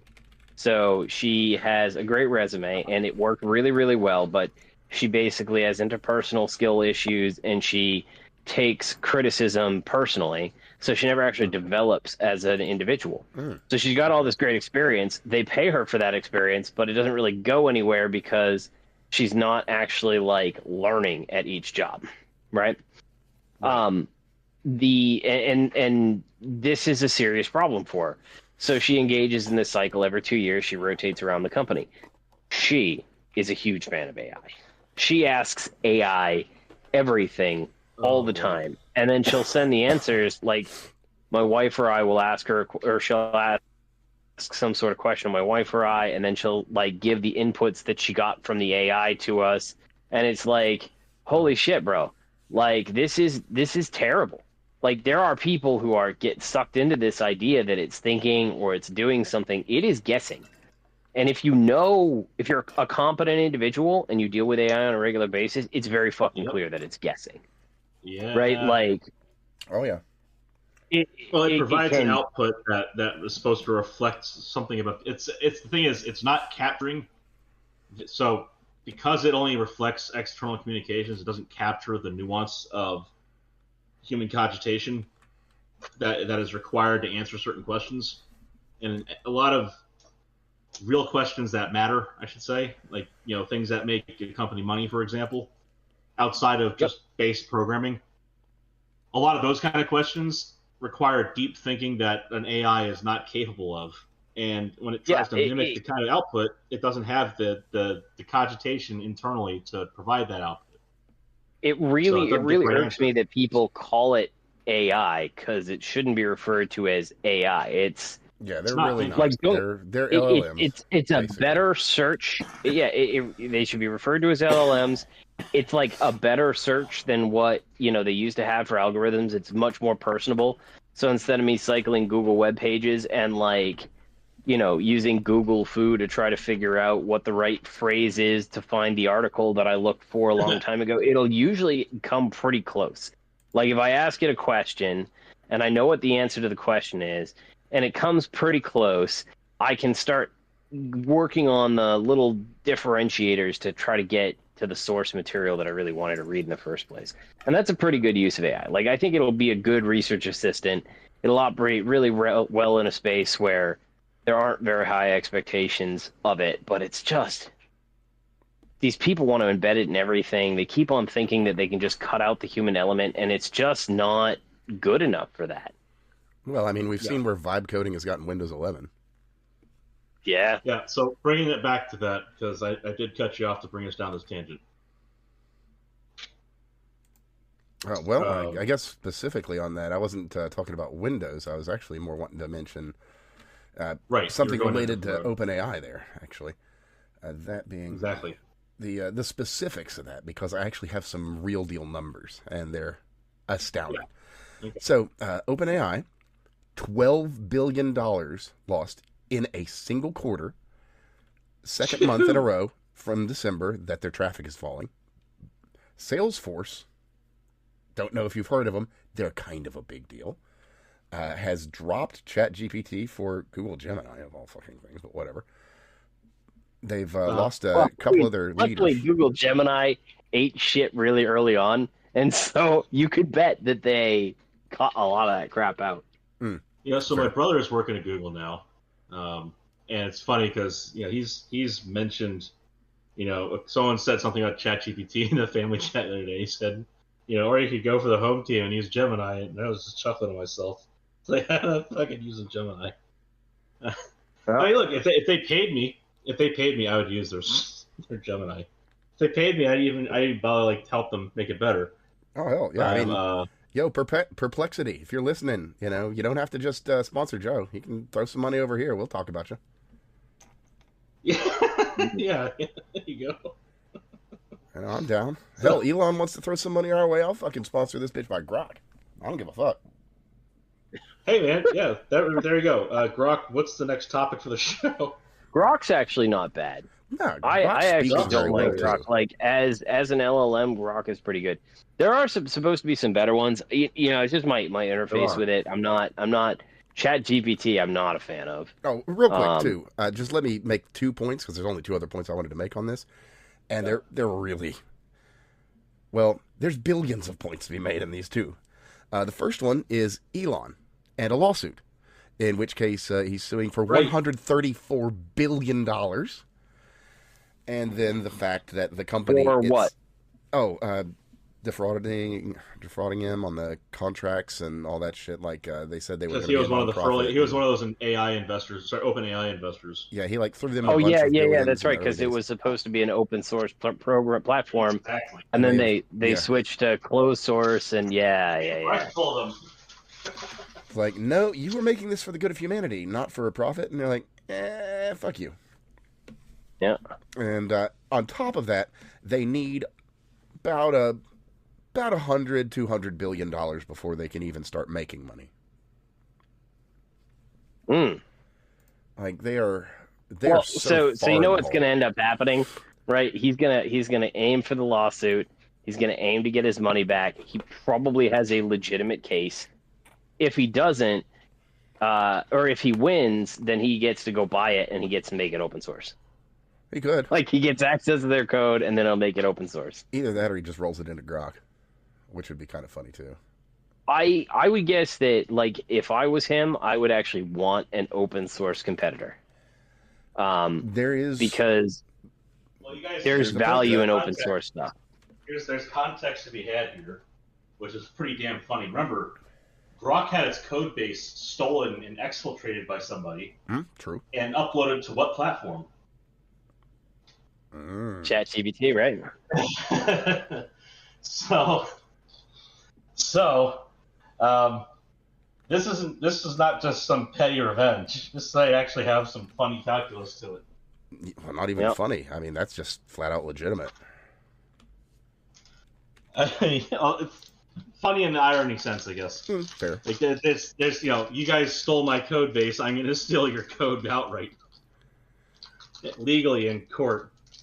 Oh, they say no takesy backsy. He's doing the takesy backsy.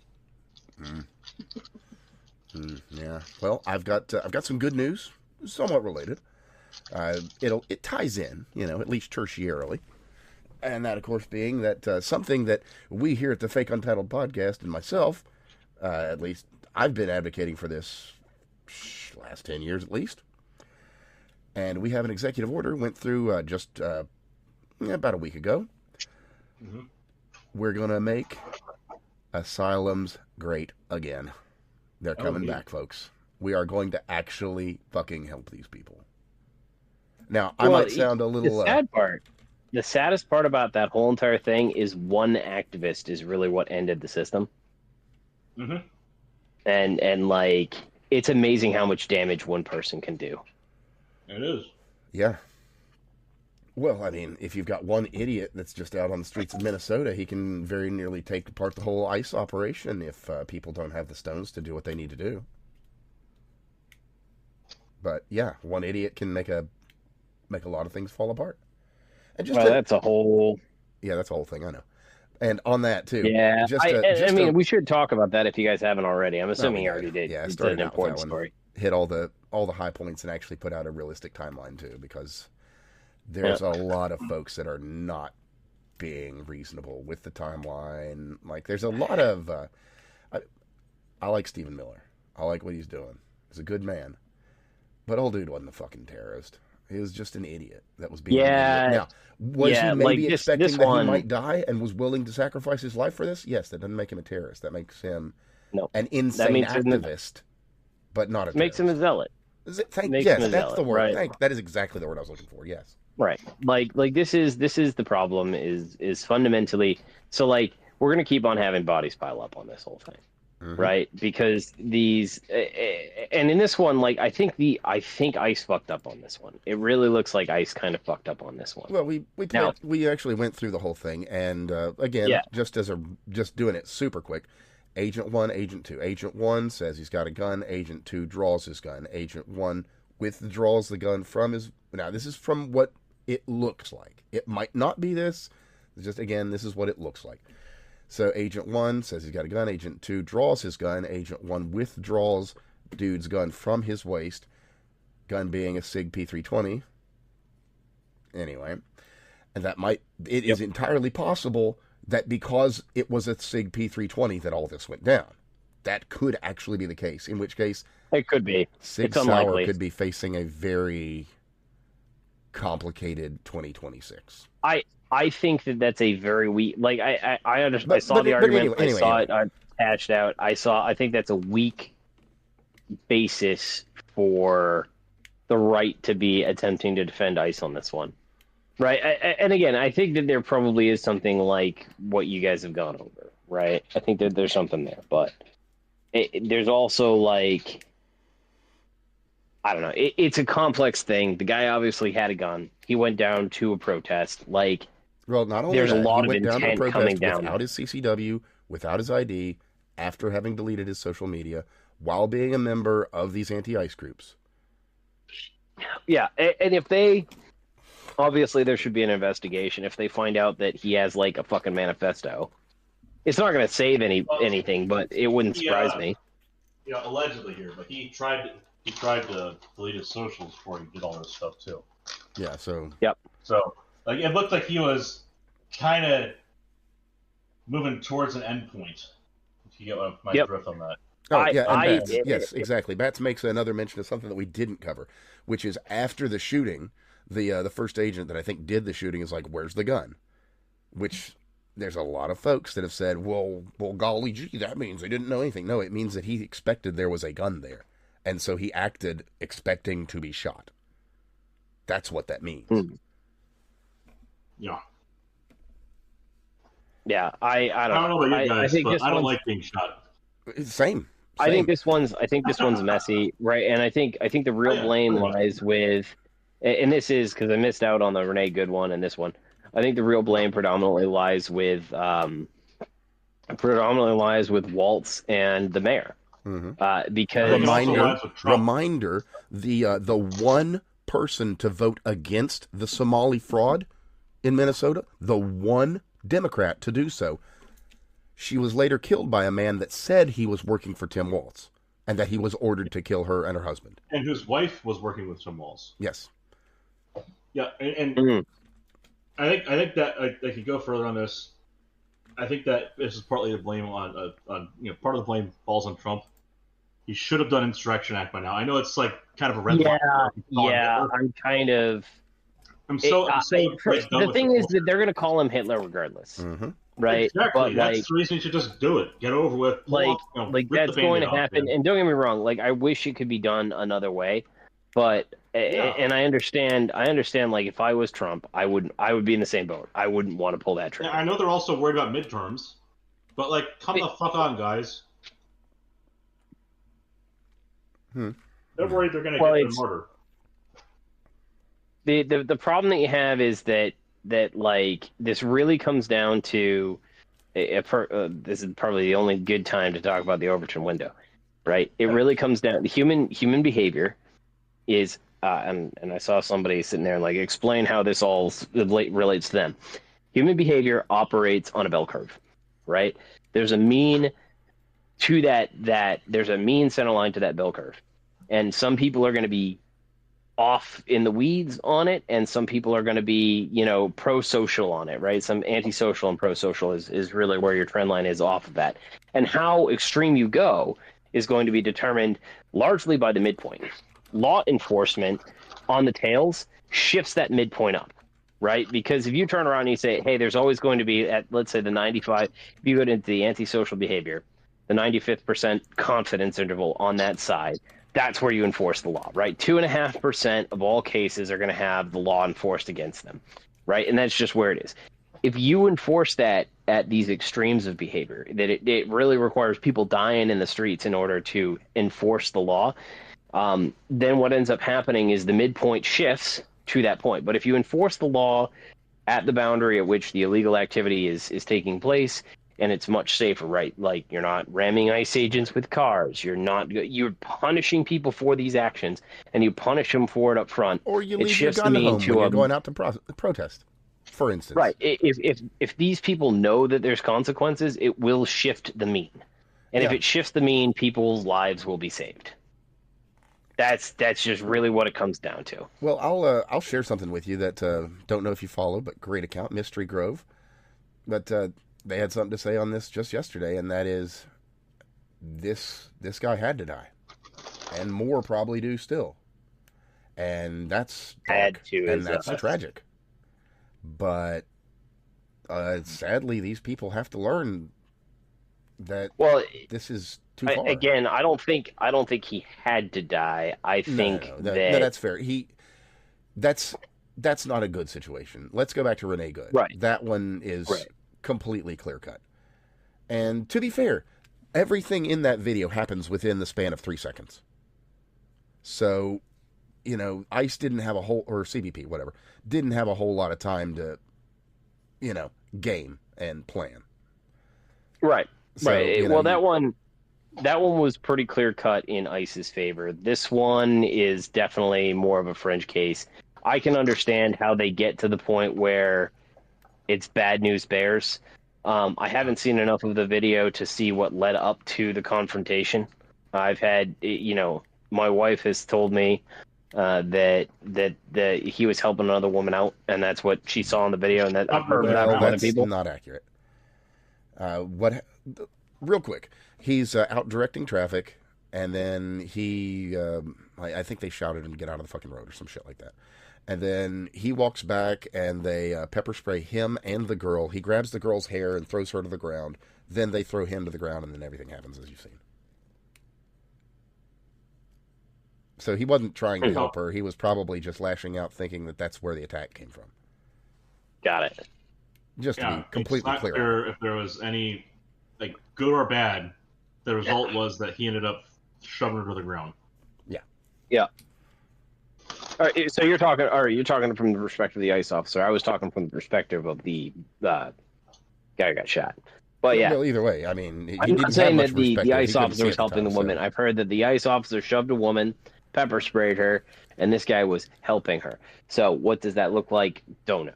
Well, he wasn't anywhere near that's that. That's just the terminology that they like to use, because if you watch the video, he's yanking at her hair and then throws her to the ground. Now, again, like I said at the beginning of the show, it's like, was he intentionally attacking this woman? Probably not. Let's be real. He was probably just like, I got attacked from that direction, I'm going to get him. I'm going to push him away, I'm going to get away, I'm going to get to safety. Whatever is. That's what happened. Oh, so Bats had something to say in the chat. I think we didn't catch this. Mm-hmm. That, they saw he had the gun, he thought someone grabbed the gun. He didn't know, Freddy didn't know, that he didn't have the gun anymore, so he grabbed a magazine. And then they thought he was grabbing for a gun, so... Okay. Now, does it look like he might be reaching for his waistband in those videos? Maybe. It's possible. But, we'll have to wait for... realistically, we're going to have to wait for body cam footage to get a little bit better... Yeah, that's the problem. And again, right, like this whole culture of, hey, we've got this video and we can slow it down to 10 seconds per frame or whatever the fuck it is, so we can go play by play. That's very good to try to understand what happened. It's not very good. There's clearly people who cannot conceptualize that this is not what the real situation is like on the ground when it happens. Yeah. Fair. And that's getting really frustrating, both for the people who are pro-ICE or anti-ICE. It doesn't really matter. Like, when you have that ability to control the scenario, you can play it forward and you can play it back and you can try to figure out what the fuck's going on. Like, it's great to try to say, hey, what was the perspective of everybody involved? And I think that's an important discussion. But this isn't the same as... it's not the same as a case where like, this is what was actually being experienced. Like, we're so far removed from that scenario. Well, in a split second, you don't exactly have time to articulate long, in-depth philosophical discussions on your own. Right. And I turn around with the Renee Good thing. They're like, you can clearly see her turning the wheel. I'm like, if you were so you can see that on the phone recording that's looking through her windshield. But you have no idea whether or not you're going to have enough glare or non-glare that's coming in from whatever you're seeing in front. That might not be what he was looking at in the meantime. And it really wasn't until she accelerated towards him and she hits him that he pulls the trigger, right? Like, that's clearly what ends up happening. It was clearly, she bumped, he pulled. Well, didn't even bump. She hit him hard. Not terribly hard, enough to cause some bleeding, but still. Well, that's the thing is stuff like that, right? Like, That can kill you. The human body is relatively fragile, and I've had this argument with people. She's like, she just barely hit him. She's barely hit him, dude. Got barely hit by a car, 2 inches to the left, and he would have been under the tires. Right? Do you think that she was planning her thing with that level of precision, or do you think there was a lot more slop? Right? Yeah, she was turning to the right. She's either engaged in careless disregard for the officer's safety or malicious intent. Do I think it was malicious intent? Probably not. But if you're going to turn around and make the argument, well, she barely hit him, you got to keep in mind that the margin of error on this barely hit is like any more to the left, and he would have been dragged under the wheels. She still hospitalized the guy. That's the thing. Yeah. You got that dipshit Mayor Frey out there going, he was walking away. Oh my God, he's pissing me off. I can I actually, if you look between Waltz and Frey, what's amazing is how much better at the game Waltz is than this guy. And I'm not saying that Waltz is good at the game. He's not. But by comparison, it's night and day. Like I watch what Waltz is saying, and I clearly see that he's not looking to de-escalate the situation. He's not, but he's also not trying to escalate the situation. He's just letting it play out. Right? That's Waltz's approach to this. Is he's just letting it play out. Frey, on the other hand, is like an active instigator driving a narrative. And he's a problem. I mean, yeah. And by the way, I do think the Insurrection Act is needed. I do think that we need to actually pull Waltz and Frey in and arrest both of them. When Waltz goes out and says things like ICE isn't real police, that is absolutely right. That's sedition. Right. That's sedition. Right? He cannot like them. And this is, I know that he's getting subpoenaed, which doesn't really tell me anything. That doesn't necessarily mean anything. But there is so in the government you have these conversations on the shoulds versus the shalls, right? Shalls are what the actual requirements are, and shoulds is how you feel about those requirements, right? How things should be versus how they are. And Waltz seems to generally understand the difference between the shoulds and the shalls. Frey does not. Right. Yeah. Frey does not. Waltz, I think, occasionally confuses his personal beliefs with what the actual law is. Frey has absolutely zero regard for whatever the actual law is. He just makes shit up. It's fucking wild. Oh, yeah. It's fucking wild. Yeah, if he's not out there taking a knee for George Floyd. Yeah, holy shit, man. It's fucking wild. It is. It's really quite something. It really is. And again, there are going to be more deaths. Probably. There's going to be more people who die. And there's going to be more harden their hearts agitators. A little bit to this. It's I see a lot of arguments. MAGA is against the Second Amendment now. No. Oh yeah, I've seen that shit. That shit is so fucking tiresome. You're a bootlicker now. No. I just wouldn't want to get shot. I make it a point to not discuss principles with people who have none. Right. Because just worse still is there are people with principles that are just well, by golly, those were both white people.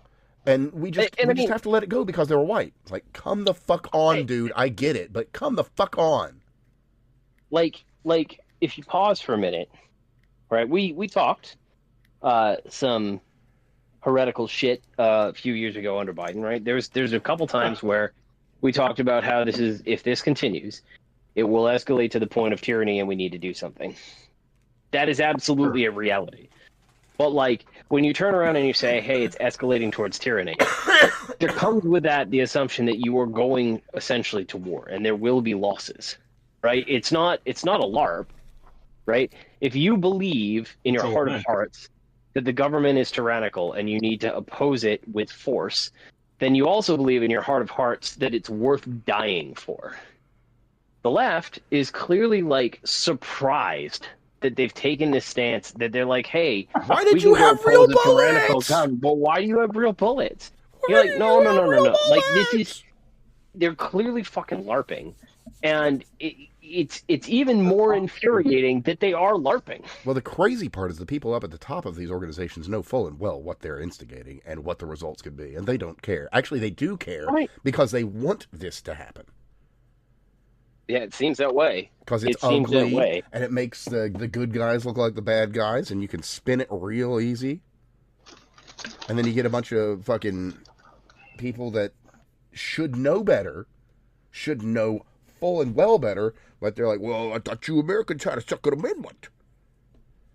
And again, right, like, I think if these people were honest in their interest in discussing the Second Amendment, like, the guy had a legal right to carry the weapon. That's absolutely true. Nobody is in opposition to him carrying the weapon. I haven't seen anybody on mag saying you shouldn't carry a weapon.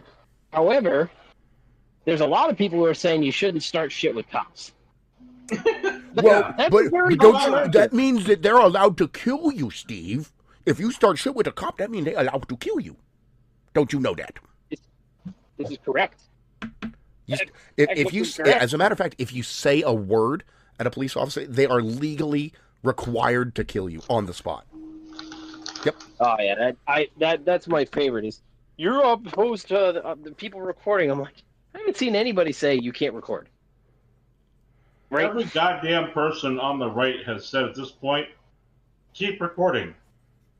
If anything, yeah, those when body they say cams aren't everybody really actually helping them wearing a out so body much, cam, are they? Here's the thing: whenever they say everybody actually wearing a body cam, the only pushback you hear is that everyone there is already wearing a body cam. That's the only pushback. In fact, everyone here agrees: wear a body cam, keep it turned on.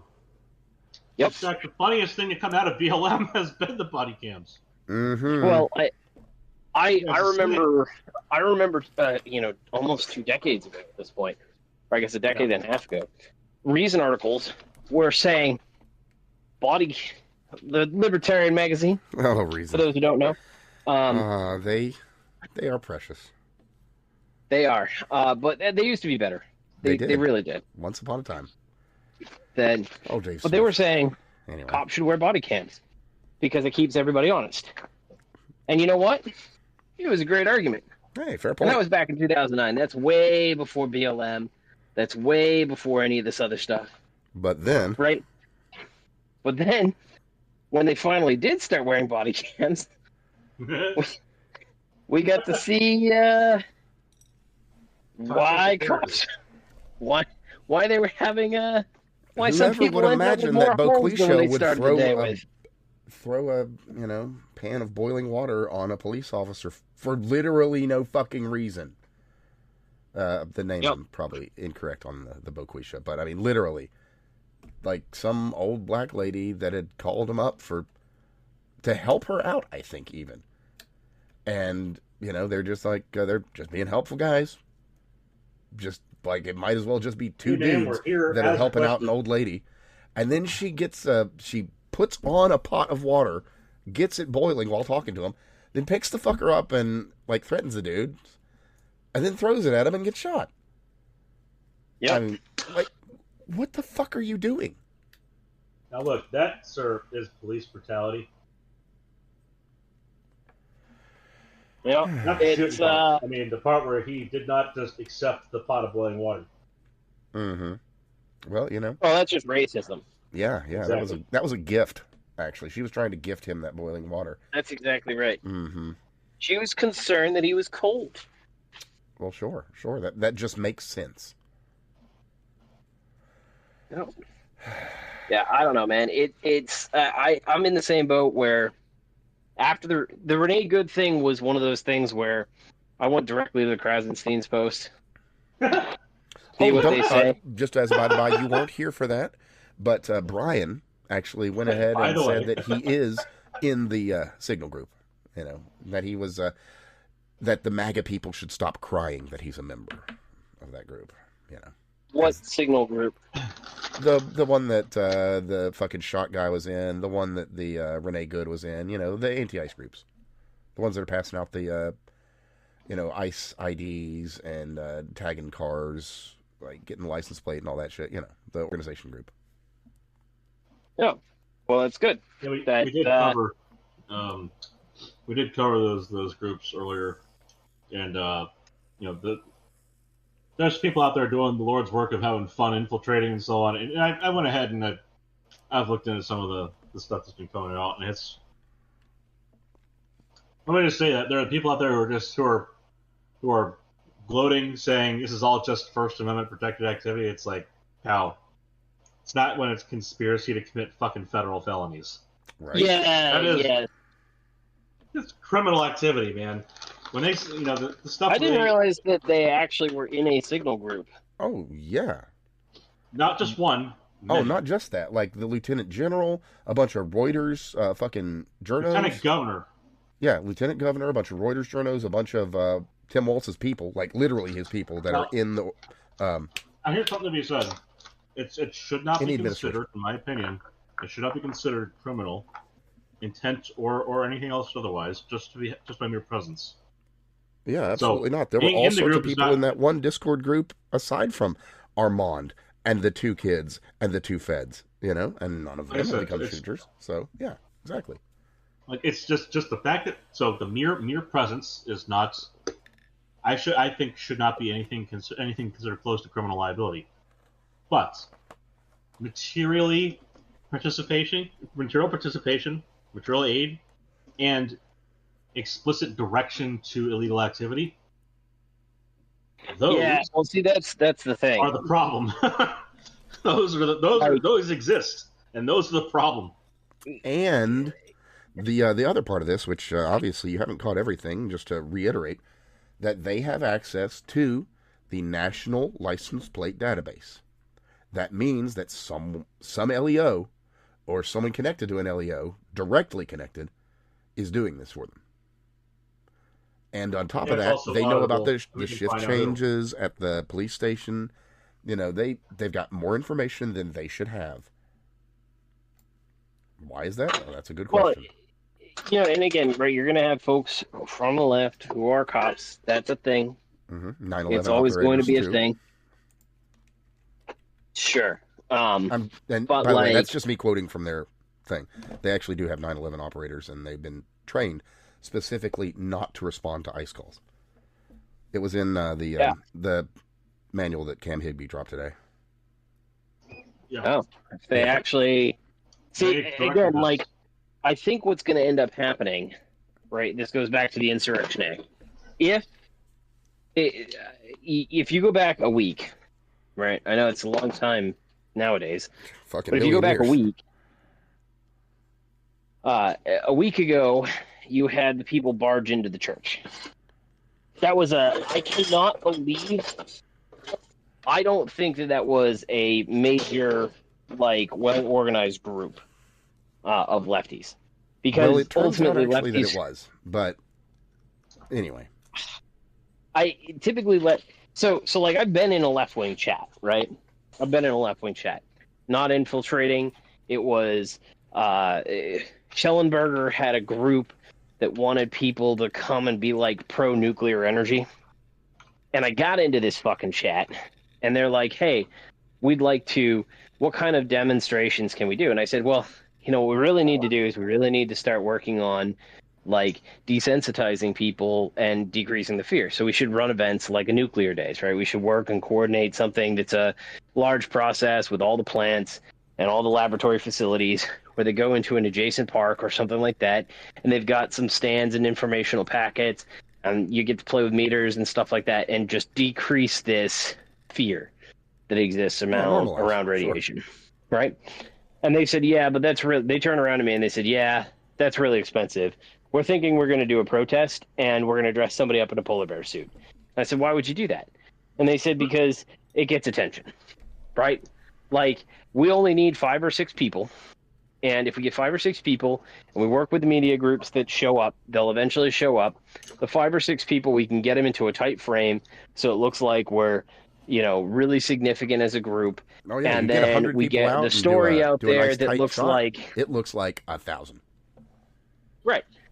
So you do that, and then and it's one of those things where all of a sudden you realize that everything the left is putting out there is fake. It's one of those moments. And gay. like holy shit. But like a lot of this stuff, it is coordinated groups, and they are just attempting to get visibility. So here I have a phone one for you. Off of the introductory link list on how to get plugged in. Step number 2: read the following helpful infographics. One of them being the signal security checklist.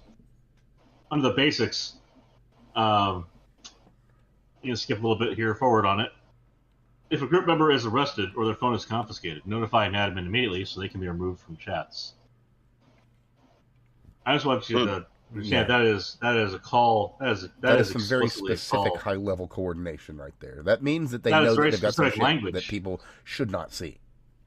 That is very specific language on how to abscond with evidence that Leo might otherwise want to acquire for a pending case. Yep.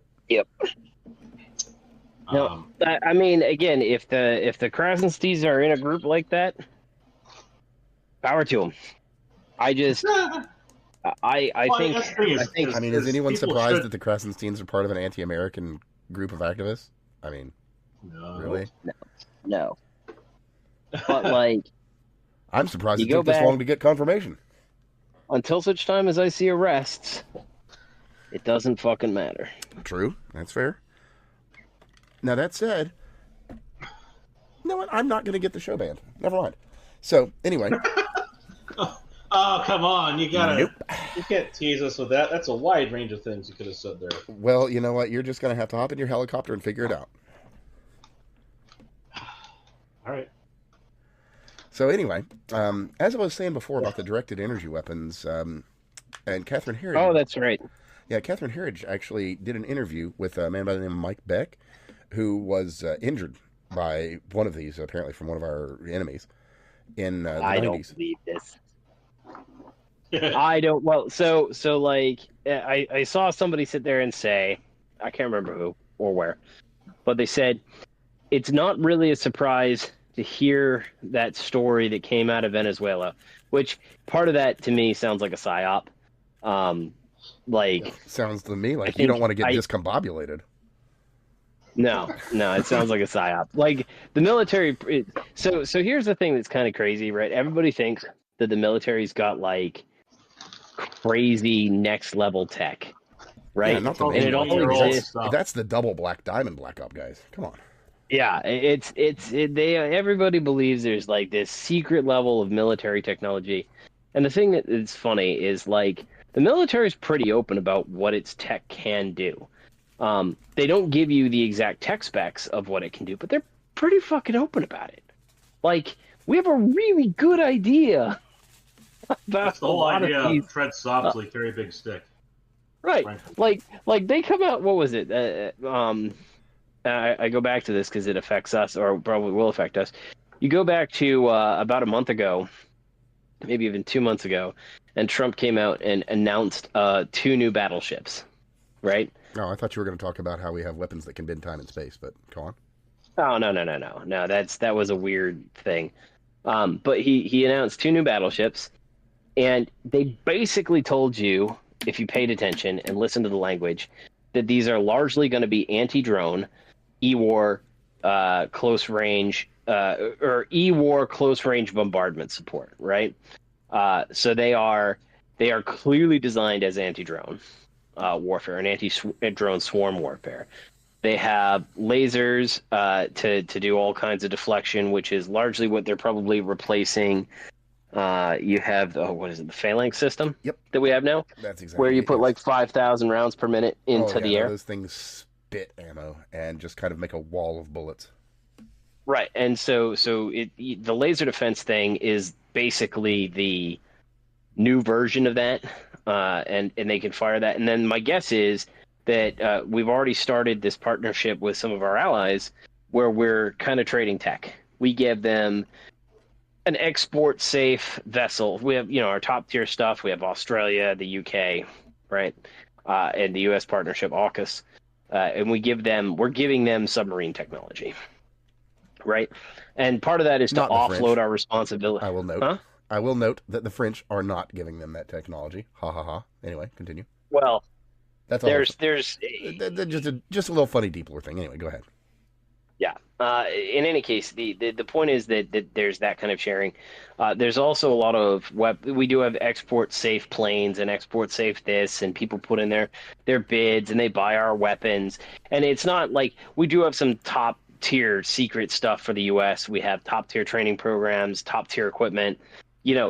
Because the reality is a marginal difference of 5% is enough to win a war, right?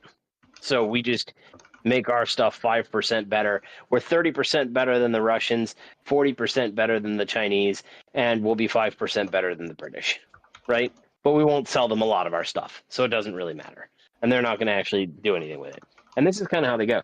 So with this battleship thing, it sounded a lot like they're going to actually put a railgun on it.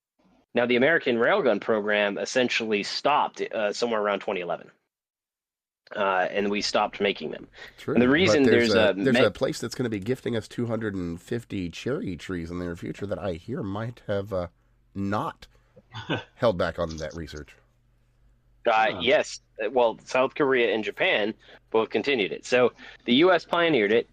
And then in 2011, we basically killed the research program. And the reason that we killed the research, Mega Engineering does a great presentation on it. I want to make sure I understand. So what you're telling me is that I should expect a video from Thunderfoot talking about how it's impossible to make railguns in the near future. If you're interested in the history of... Oh, sorry, a series of videos, diatribes, no less. Yes, but sorry. So that was essentially the conclusion of the American research video, right? Or the American research project. We decided it wasn't really feasible, and so Mega Engineering does a great thing on the railgun, and the short version is there were two reasons that it died. One, we hit a technological wall, or more specifically, a material science wall. Because when you turn around and put fucking shitloads of electricity and try to accelerate something across two rails, it turns shit to slag real fast. So these things had, they'd managed to get 3, 4, 5 shots before they had, 20% barrel degradation type thing. That's not sustainable in a long-term conflict, right? No. A significant amount of American military might actually comes from our logistical ability and our sustained uptime. Well, case right? in point so on we that can... is that we have a hypersonic missile, and it's the best in the fucking world. It's scary as shit. You can launch it from fucking Washington, D.C. and hit anywhere. And they're like $40 million a piece. So we don't use them because it's $40 fucking million per shot. No. But yeah, case in point. Right. But please continue. Yeah. So, we stopped the railgun because two things. One, the ability to hit a target 200 miles away with a massive fucking slug and have it go at Mach 2 or whatever the fuck it was the original proposed design. I can't remember exactly what they said it was going to do. That's all really great. But then our missiles got really cheap. We simultaneously made missiles more accurate, cheaper, and fly farther. And what's the point? Yeah, it's great. I could sit there and park a battleship 200 feet off the coast of some military navy, and I can bombard it nonstop, or I can sit 1,000 miles away and fucking hit it with missiles. That's kind of where the Navy went. So they shuttered the program, but South Korea and Japan continued their research into the railgun system, as did China and a couple other people, right? And China always comes out and claims that they've done some major thing, which nobody ever can back up with anything. Well, it was their because idea that's in the the way first place, China is. obviously. Yeah, I'm sure that's what they were arguing. So Japan, I think recently, Japan and South Korea just recently made an announcement that they successfully have a railgun that has the ability to fire up to 200 shots with less than 1% barrel degradation. That is an absolutely viable weapon. That's very impressive. It's high-end ceramics they're using, a bunch of other stuff.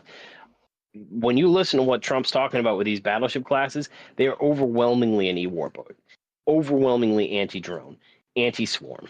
But They're going to be still have that close range or mid range support capability, where you can park them somewhere just outside the South China Sea and bombard their navy from afar with shit that's cheap. It's not missiles, doesn't have countermeasures, right? Like, you can stop a missile. You can stop a missile with a laser. We're very good at that. Everybody, every time they try out the Patriot missile system, be like, we only have a 50% chance of hitting it. Yeah, because we're shielded by fucking lasers, right? We put lasers in the air, and then we retired those units once we built enough lasers on enough mountaintops. Like, we have lasers all over the world. I have had friends who deployed these systems overseas that are European allies. We have surrounded Russia with lasers. Most likely, the Golden Dome project is just a bunch of lasers that we already installed. Well, and Trump's just Dome is going to branding follow it. up on the Iron Dome. That's actually so. The thing is, we developed the Iron Dome in conjunction with Israel, and the two successors to it, mind you, which is all under the umbrella term of Iron Dome. And the Golden Dome is them installing our technology that we developed with them, with our bases and locations, mostly in the USA, but also abroad. So we're extending out the capability of using inexpensive munitions to wipe out expensive incoming munitions. Yep. Well, that's always the trade-off, right? Like, I remember in Modern Warfare, was it the Law Javelin? A Javelin missile. They'd have it as a little quote when you died. Javelin missile costs $1 million every time you shoot it. That's a lot of money, but a tank is is like $1 billion. So $1 million to take out $1 billion is quite the exchange rate. Yeah. Well, hey, we used this Patriot missile to take out one. We used 7 Patriot missiles to take out one drone. Well, the idea is that with the Golden Dome, the same way the Iron Dome, you spend, a few $1,000s per rocket, little rocket to shoot up there, and the idea is that one outgoing will take out one incoming, but you send like 4 or 5, and you can wipe out an incoming swarm of missiles, or possibly in the future drones. We'll see. The drones thing will probably be more like a laser system, like Steve was talking about, but the Golden Dome is designed to be anti-missile in defense, not even deterrent. So right now our E-War capabilities are electronic pulse. So we use an EMP for drones. That's our predominant drone thing. We can't detect a drone swarm. We just sit there and fire an EMP at it. It's crude, but it's effective. It's crude, but it's effective, and they drop out of the sky. And there's actually there's a couple companies that have advertised their ability to do that. That's one of them. Our principal anti-missile defense is a laser. The second something appears above the horizon, we can kill it. And so that's a minimum of 3 miles away. And then when you sit there and you factor in our satellites and everything else, we know when it's going to pop above the horizon. So the missile tech that we have stuff that can fly map of the Earth. Our Tomahawks could do that back in the 90s, right? Our Tomahawks were so advanced that we could fire one into New York City, and it could navigate the streets of New York City, right? It has that level of maneuverability, which is, again, and we saw this because Israel essentially used this in Iran when they were sitting there and taking out individual apartments of the people who took on whatever the anti-Israel Iranian thing is. So this is like all stuff that we've had for a long time. The Golden Dome is largely lasers. And I had a friend who worked on one of the projects installing it in, I think, Romania. And he, that's an actual NTK system, like a legitimate NTK system. I have stuff that we play around with NTK. We get trained about NTK. But, like, they had multiple crews from multiple different groups all installing, like, one system. And somebody else would do the connections, and nobody had any idea as to what they did compartmentalization for this project, so nobody knows how it works. And then my buddy, he got to do the install, or they set up some of the preliminary cooling systems and clean room systems. to keep the equipment running. And then he went back and like turned it all on once everybody else had installed their parts. And they did allow him to observe its initial test firing, which was apparently what he said. It sounds very cool. But like they floated satellites. They had satellites that they floated. They had jets that were automated jets that they blew up. They had a couple missiles that they took out with the thing just to test to make sure it properly recognized it. That's going to be our Golden Dome system. It's like Star Wars on the ground. But Sweet. like we just don't like we're shielded with lasers. And our laser tech is very good. And the battleship is likely to have that. It's likely to have a railgun based on what Trump was saying. And it's probably got an E-war system, which means it's going to be a nuclear-capable vessel with probably big fucking honking reactors. It's going to be the first real... It'll be the first... A lot of stuff, we have a lot of energy weapon-related stuff, or like energy weapon adjacent. Not the kind of thing that you'd really be like, yes, this is certainly not portable. But we are actually, like, the U.S. is at the forefront of energy weapon technology. When you look at the thing in Venezuela, right, the reports that are coming out of that, where you had these people say, they incapacitated the forces, and, like, all the... So, again, I think some of this is an exaggerated psyop. Because if I was... to get Latin America to stay in line. A lot of it, yeah. Yeah. That doesn't mean there's not a basis to it. Right? Because a lie only goes so far. You can't just outright lie. Well, and I think obviously, the spread of a particular story is the psyop part of it. I think the fact that the story was given is not a psyop. Yeah, and when you talk about like, hey, what are we talking about for these technologies? Well, we have all this stuff, and we even use it against our own civilians. We have the LRADs. Yeah. Oh, you know We what? have Speaking of friendly with fire, there's microwave something that I tech. just remembered that Or I I've guess the got to LRAD mention. is microwave tech. We have acoustic sensors. Yeah, neat Let me stuff. just finish. Yeah, go ahead. So like all of that stuff is stuff that we have, but they have to be attached to really, they're pretty heavy pieces of equipment.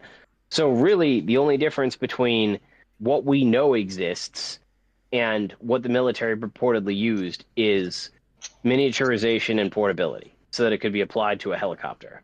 That's not a crazy advancement, right? That's probably about 10 to 20 years of research No. going into making that work. It's an incremental, but it is a significant one. Right. And so you're probably looking at that. But like the point that I'm making is that everybody thinks that there's like crazy technology out there that the US has, and they do have some crazy technology. You'll never get the full tech specs. But it's not stuff that like nobody knows exists. Well, obviously not. Otherwise, it wouldn't Otherwise, exist, how would it be but- deployed? Yeah. Well, that's the thing is like 'cause the only somebody does. technology that nobody knows exists except for the people working on it is stuff that nobody's seen in battle and is not going to likely be seen in battle and nobody's training with. And the U.S. knows that. Well, other than Like, it's other way than, harder to control. SG-1, but anyway. Is that your time and space thing? Seriously? Well, here's a good example. No. That's the Stargate group, dude. Oh, sorry. I didn't catch the SG-1. My bad. Okay. Okay. I was gobsmacked That's good. actually for a moment. Listen, that was a good show. They're bringing back a new one. I remain Oh. unconvinced until I see it happen. Oh Because well. SGU, like, come on, guys, that was an opportunity that was squandered. Yeah. Well, like, I remember when they announced the SGU thing, and that was really sad, right? They had Battlestar Galactica that was insanely successful. Mm-hmm. And they're like, we're going to do Battlestar Galactica in the Stargate universe. The problem is... The Cylons. All right. Well, I mean, no, it wasn't that. It was the interpersonal drama, right? Yeah, like the baby daddy shit. It was really the fucking baby daddy. as far as Yeah. it was like, fucking... it introduced a new dynamic, which is cool if you use the stones like that. But holy shit, was that annoying as a topic? Well, the other problem too is that you have all these people that get thrown onto the ship, right? And they're all like actively conspiring against each other. Like, I hate to tell you guys, but in a group of 12 people, which is about what there was, maybe 20, you're not going to have a lot of conspiracy. Yeah, You want to know really. why you're not going to have a lot of conspiracy? Because y'all fucking know when you shit. Y'all fucking know when each other are eating. There's just not enough privacy in a spaceship in the middle of space. Well, to be And, fair, like- that was a giant spaceship, so there would be privacy. But again, there's like this tiny handful of people. So Yes, there's some level of privacy, but it's not. It's not going to be to the point where everybody's conspiring against everyone else. That's just not like beef. People don't have beef like that when you need to survive. That bullshit goes away real fast. oh yeah, no, that's true. Well, but anyway, speaking of bullshit, friendly fire here, I've got. I almost forgot this because it's beautiful. So, don't know if you've been following some of the fallout from all of this. Is that Chuck Schumer has just said we are not advancing the spending bill. The spending bill that has the mandatory kill switches on cars, the spending bill that has the mandatory alcoholic check in cars, the spending bill that includes DHS funding as well. So basically, Chuck Schumer has gone out here and destroyed the poison pill spending bill that was scheduled to go through. The one that funded the national Democratic, whatever, the NED or whatever the fuck that other one was. Basically, the new USAID. The National Endowment for Democracy, NED. Yeah, it's basically like the CIA's USAID. And it was scheduled to get like some $300 billion or something crazy shit. Yeah. Well, plus we also know that they, from the last time, they kept ICE going, right? Like, oh yeah, no, ICE wasn't filled up by... loved ICE all the way up till 2020, and then actually loved ICE all the way through 2020. No, like even with the last furlough adventure or whatever, ICE stayed funded. Like, they still got paychecks. Mm-hmm. They made the argument because the U.S. has some contingency amount of emergency funds, and what you can use those things for, and so like the SNAP thing was a case where they're like, how is it that ICE is able to do it? Well, because ICE can make the argument, and I got to see this kind of like bullshittery went with my stuff. ICE can make the argument that they're providing a critical homeland security defense force emergency authorization, blah blah blah. Like they made that argument. That's essentially what they said. Sure. Can't do that for SNAP. The SNAP funds are like, you have money in this account over here, go use that. And it's like, yeah, that money has to be used for this specific thing. Oh, just a quick note. As I was shopping for groceries, I've seen lots of this is no longer covered on EBT signs. That's good. It is, which is a crazy thing because it's like you can't buy soda or diet soda, but feel free to buy as much juice as you like. I mean, to be fair, I guess that's better, but... Well, I know we had the show with... Right. Let's just consider for a moment just how quickly Pepsi's going to come out with a fruit juice. They already have them. It's just they're going to brand it Pepsi. That they're going to popularize on Snap. Because they're not going to want to lose that little that little income stream. Oh no, there's going to be 20 ounces of grape juice and apple juice that are going to be like the thing. They're going to be putting out the cran apple, the everything. Yeah, Welch's is going to be the fucking the thing. We did the show with was it Sam? I think he came on, and we talked about that. And I said it sucks, right? People are scamming the system, but like, this is the inherent problem: is that in something like, should your SNAP benefits pay for flavored beverages? No, you should be able to pay for tap water. You can drink all the tap water you want. Like, that's the thing. I don't want to pay for your diabetes and your beverage. Right. Water it'd be nice if you could pay for them to, if you're going to have to pay, like pay for them to not get diabetes? Maybe. Yeah. You know. Like, again, I'm a big fan of core calorie requirements. Switching to your 50-pound bag of. Let's be fair. Some of them don't have just diabetes; they have many beaties. Some of the people don't need the 50-pound bag of rice. You know what I mean? I get that. Yeah, I get that, but I'm not saying that they shouldn't be starving.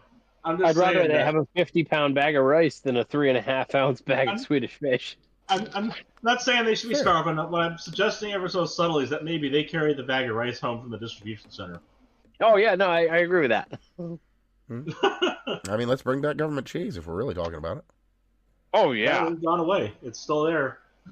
Yeah, It's still a thing. That's it. Yeah, I've heard people that say government cheese was terrible, and all I can say to that is every slice of government cheese I ever had was delicious. So I don't know what they're talking about. Made some of the best mac and cheese I've ever made. Hey, now it's American wasn't cheese. Wasn't that Velveeta products. blocks? It was in American that form, but it's actual products. cheese. It's like it's a blend of. It's a blend of whatever came out of the cheese plant. Yeah, it's offcuts. It's like mostly cheddar and then whatever else. Yeah, You know that cheddar jack blend you get on cheese fries? See, that's the thing is we turn around, we have our farmers, and we should keep them gainfully employed. So if we turn around and we have a really rough season where like prices drop in something for whatever reason, I have no problem. They lose all their workers. With the government coming in and buying up the excess crop or whatever it is to do that and saying, hey, this is, instead of your 50-pound bag of rice or 50-pound bag of wheat, we're instead you get soybeans this month. Like, too bad, so sad, enjoy it. Grok just did me a solid. It took all day. Oh boy! And I don't know how it took so long to get this image out, but there was a stylized image of the shooting earlier. Yeah, on the live stream. Yeah. So I'll just put that up real quick, and it needed a little something to be more accurate, and I think that really hits it. I put it in general, but it'll be up on the stream if you're watching. Yeah, somebody made some edgy art, and it was not fully as accurate as it could be. Needed it just a tweak. It didn't reflect reality. Spent all day doing that tweak, did it? Apparently, like, no bullshit. 3 hours ago, I put in the request, and it went through at midnight Central Time. Wait, hold on. What request? I wasn't. Click over to general real quick. I'm gonna go ahead and throw that in a post, and I'm gonna say, Grok, is this true? I think that's appropriate.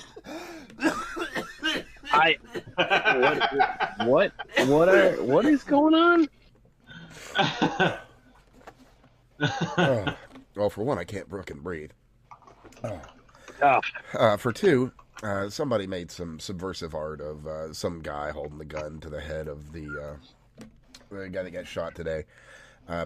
Funny enough, they used the AI image that was created that has the guy having the gun to the back of the head because that didn't actually happen. This image isn't real. It was just kind of created for propaganda, if you'll believe that. Because if you look at the source image, like, one of the agents doesn't have a head, just at all, and then dude's fingers, he has got like 7 of them on one hand.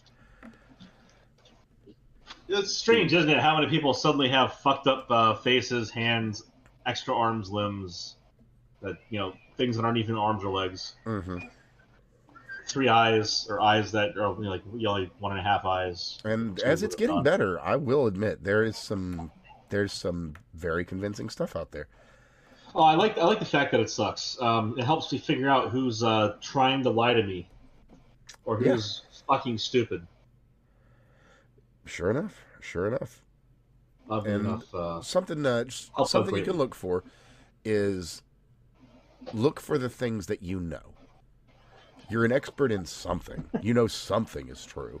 Like, I'm an expert in having 2 hands with 5 fingers each. Sure, great point. But maybe you're a person that likes cats. and there's a wealth of AI slop cat videos. But apparently there's also the fucking chonky cats blowing through buildings. Those are fucking hilarious. Those are great, and also the cats playing music at late hours. Yes, what are you doing? Turn that off. Give me those. Like, those are great. It's an absolute waste of energy, but at least it's fun. Yeah. Look, I'm okay spending an extra $5 on RAM for that, not an extra $500. Right. But the point I'm making here is I saw one just the other day, and the crazy part is I've seen this video years ago, not this specific one, but the exact things that happened done elsewhere. And it's a woman who's like gotten a manicure, and she holds out her nails, and then the cat puts out, its claws. I've seen this video years ago, and it happens in real life. But the problem with that one is the claws are in the center of the paws. If you know a cat, they reside between them. Right. So look for what you know, and that will help you. But the crazy part about that is I've seen this fucking video. Like, there are cats that have literally done this. Why not just post that? Like, if you're going to do AI slop, do something good. Like the cats with the machine guns on the porches, or... Dude, the fucking dogs vomiting fire hose water. Right, exactly. The crazy fun shit. But the other thing you can look for, because... You might say. The surreal stuff. Yeah. But the other thing to look for, and this one is still telltale, Grok has a sound. So any videos made with Grok have a certain kind of crunched, compressed kind of crunchiness to the audio. Yes, they do. Really? Yes. They have an annoying kind of background shit sound. Yeah, like kind of an old radio kind of sound, kind of sort of. It's because it doesn't. Really? It lacks the context to understand the audio that it's trying to generate. I don't think it's a lack of context. Well, it's not AI just slop. context either. It's also the context, different kind of context here. The context is in the transformer. Like, it doesn't have the ability to filter out. It doesn't have a band pass to eliminate that kind of noise. Yeah, fair. But the other thing is speech patterns that don't fit. Because what I've seen... sounding like a loud announcer. Constantly. Sounding like a loud announcer. Sounding a little bit too enunciated and purposeful in your speech. Which... Yeah, like a journalist. Well, yes, but no. There's this one with a black lady, and she's just talking to the thing. And it's not even anything. It's another one where, like, you've got a cat that's opening up its paw. It's like, why did you even make this? And the only good tell, because the video stays solid the whole time and the audio sounds okay, is the cadence. And she sounds like she's trying to get something out of her ass. Yeah, she sounds kind of like she is not speaking in a way that you would think is appropriate. So, with that said, just remember your bananas and rice. Because, bananas and rice are... more better is more expensive in that world, as you can all tell, so it'll be interesting to see where that goes. Oh, the bananas and rice? Yeah, I'll be interested to see that as well. Bananas and rice are a important topic, They're so important, it's like when you mix bananas and rice. Yeah, I know. That sounds delicious. Well, I'll have you... now I really want to make some rice. And bananas? Yeah, I don't have any bananas, but I got rice somewhere. Well, to be fair, I've got some rice myself, which is quite nice. But anyway, just a quick throwback to something discussed earlier. Did you catch the bananas and rice speech from the Somali lady? No. Okay, well, it's magical. It's very magical. She compares, being Somali in America to bananas and rice. And then in her inability to really enunciate... I really, really want some rice now. Like, this is... the Somalis are getting to you, man. No, I got because I don't have to be a functional adult in the morning. Not entirely functional adult. I am partaking in a little bit of rum, and I'm enjoying that. But when I drink, I get hungry, and so, like, Corn chips, dude. I already ate those.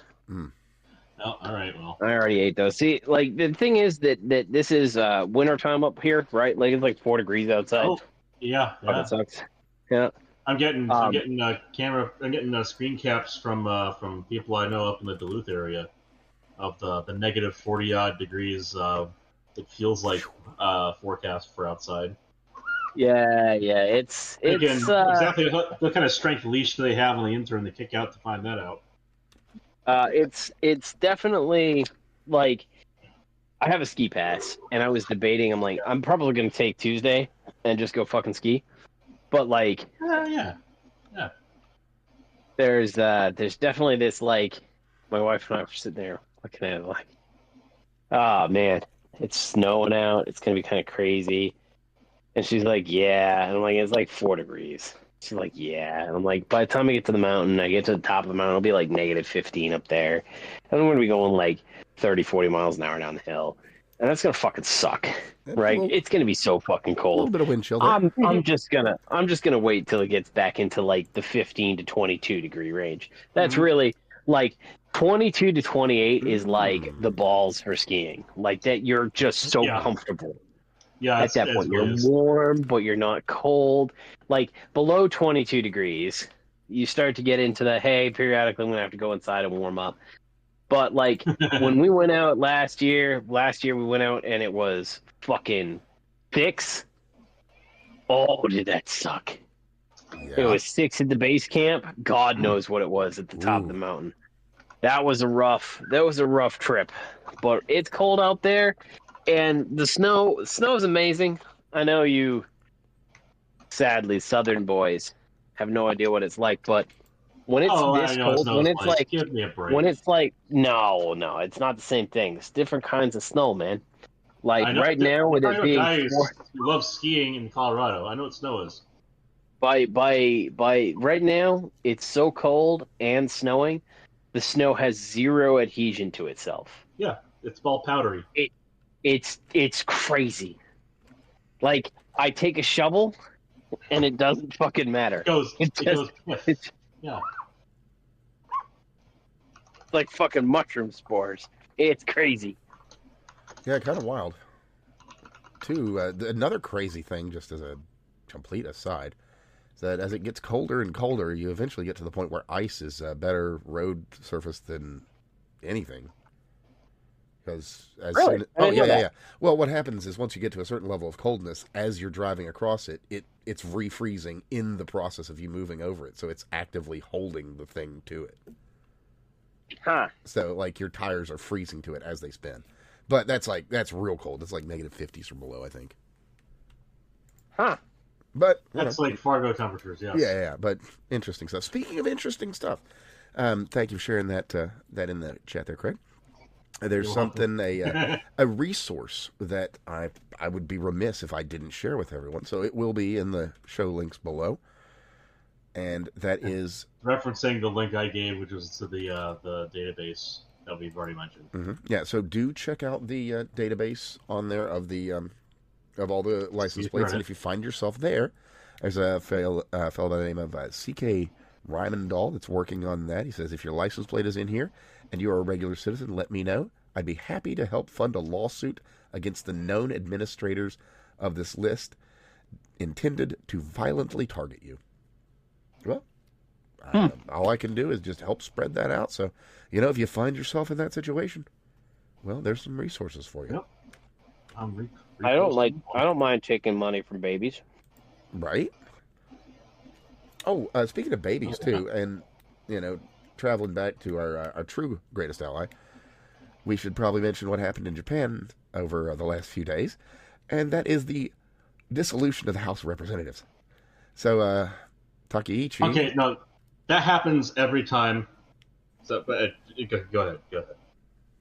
Well, yeah. Yeah, I'm sure he'll explain it.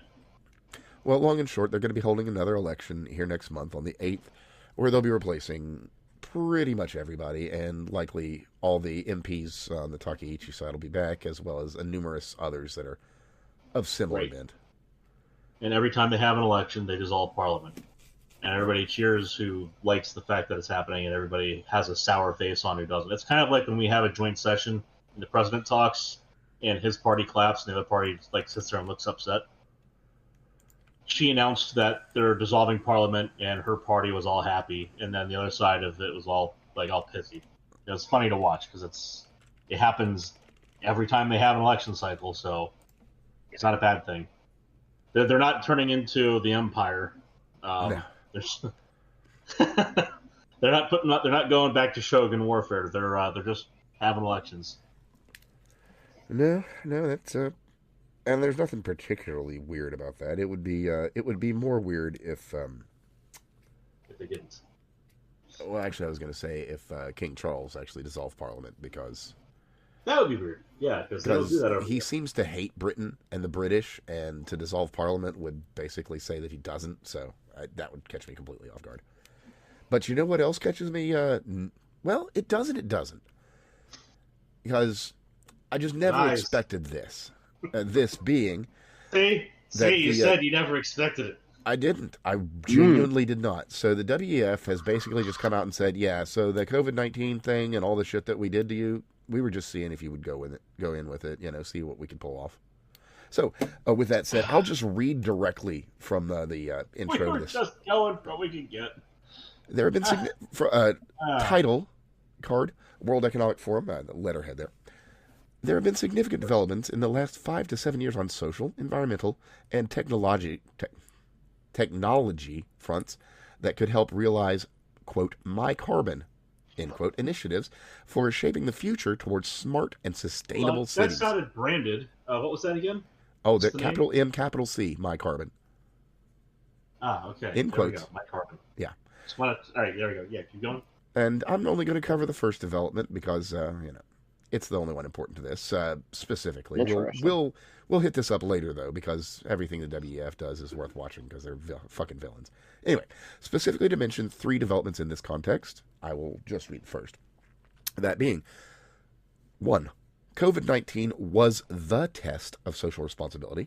A huge number of unimaginable restrictions for public health were adopted by billions of citizens across the world.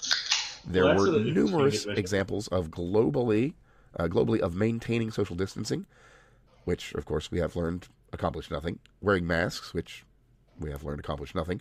Mass vaccinations, which... That's not true. I didn't learn that. I knew that from the start. Fair. Mass vaccinations. Other fuckers on this show didn't know that from the start. I'm into this argument because every time Yeah. they kill me.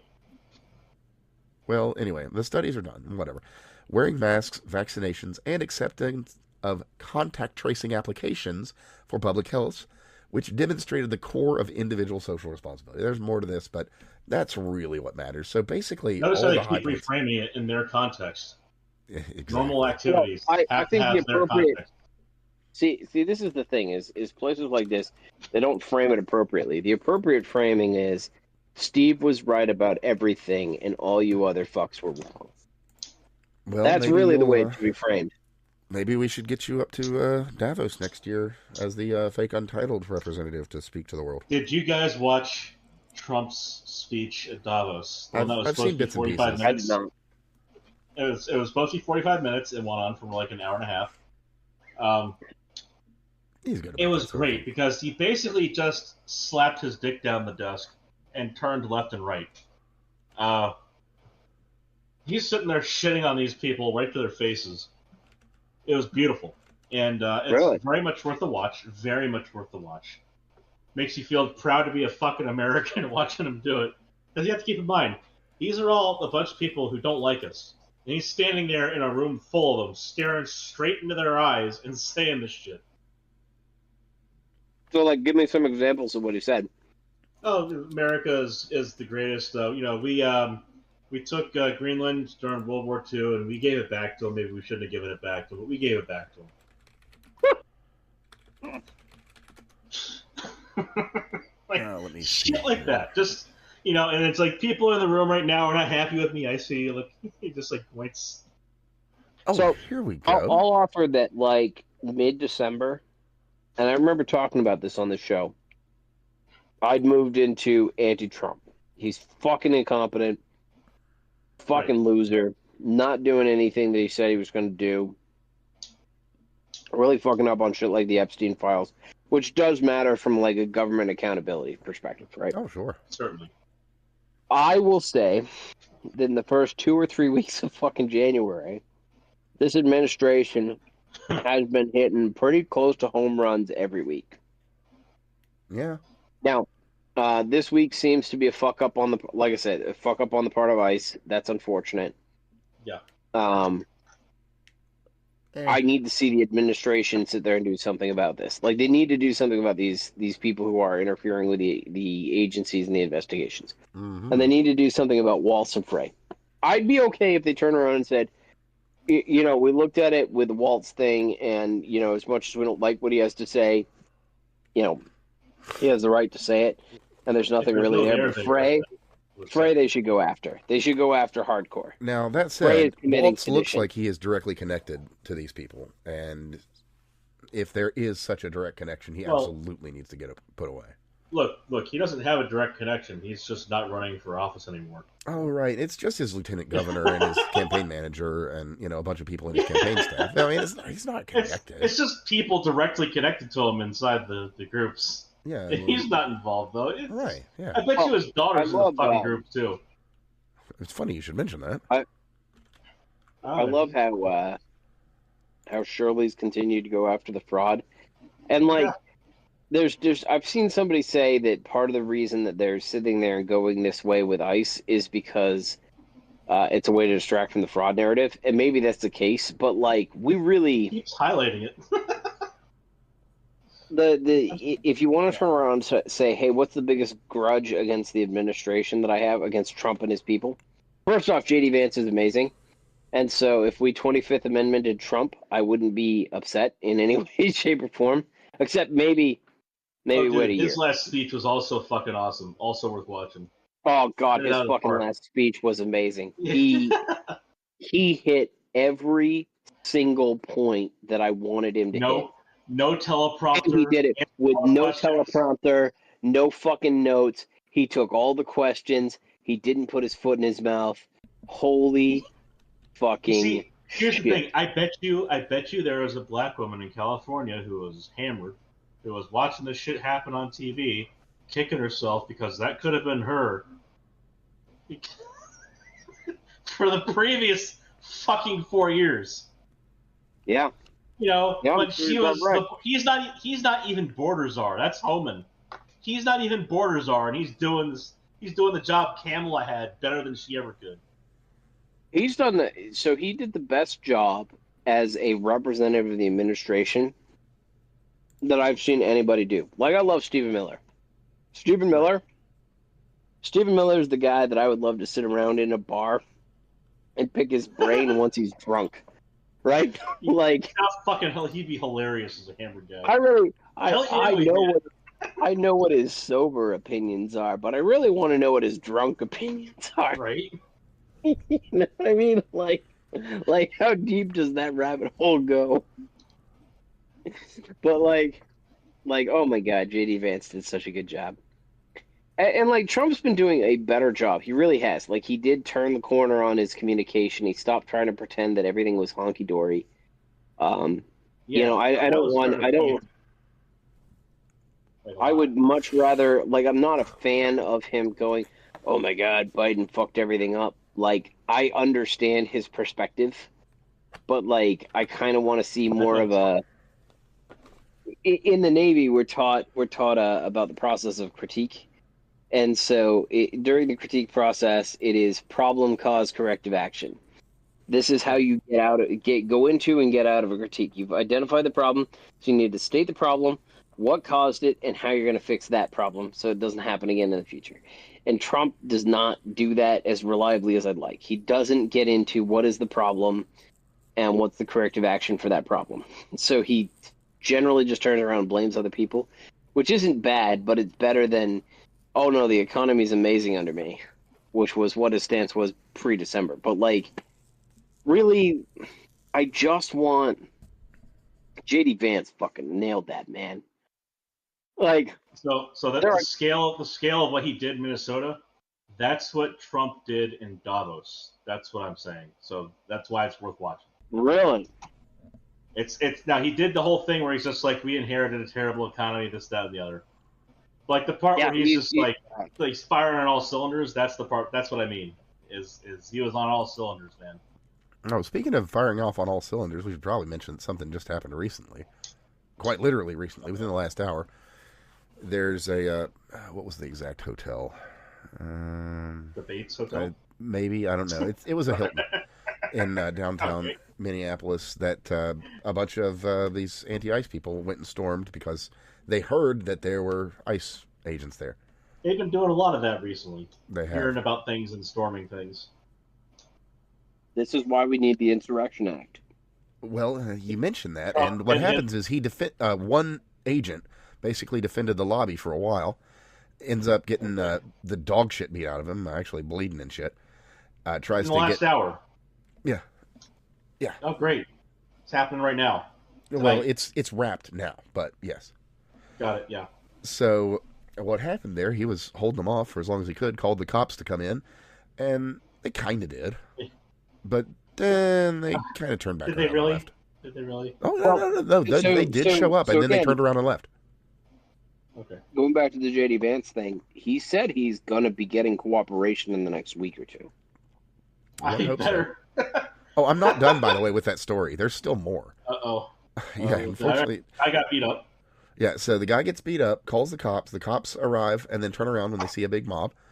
Then he calls in the feds, which they do come in and gas the whole fucking place, get everybody out of there, and get the job done.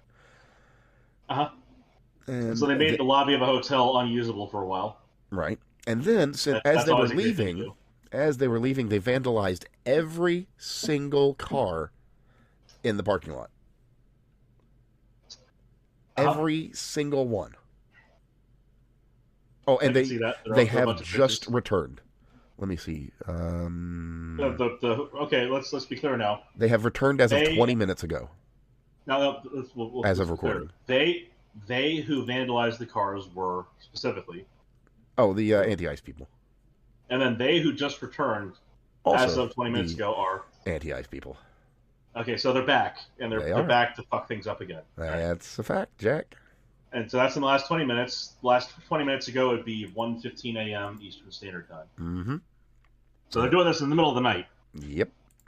They're disturbing an entire hotel. Well, it's probably like 11. And if it was an hour ago they did the whole entire thing, it's probably 10. So it's late, but it's not middle of the night. 20 minutes ago is 1:15 a.m. Eastern Standard. That's 12:15 Central Time. Yeah, and the timestamp on the video is 1:10 a.m. Eastern. So, not long ago. So we're on we've got the right the right timing. Breaking news. Crazy. That's I mean, again, right? We've talked about it multiple times during this show.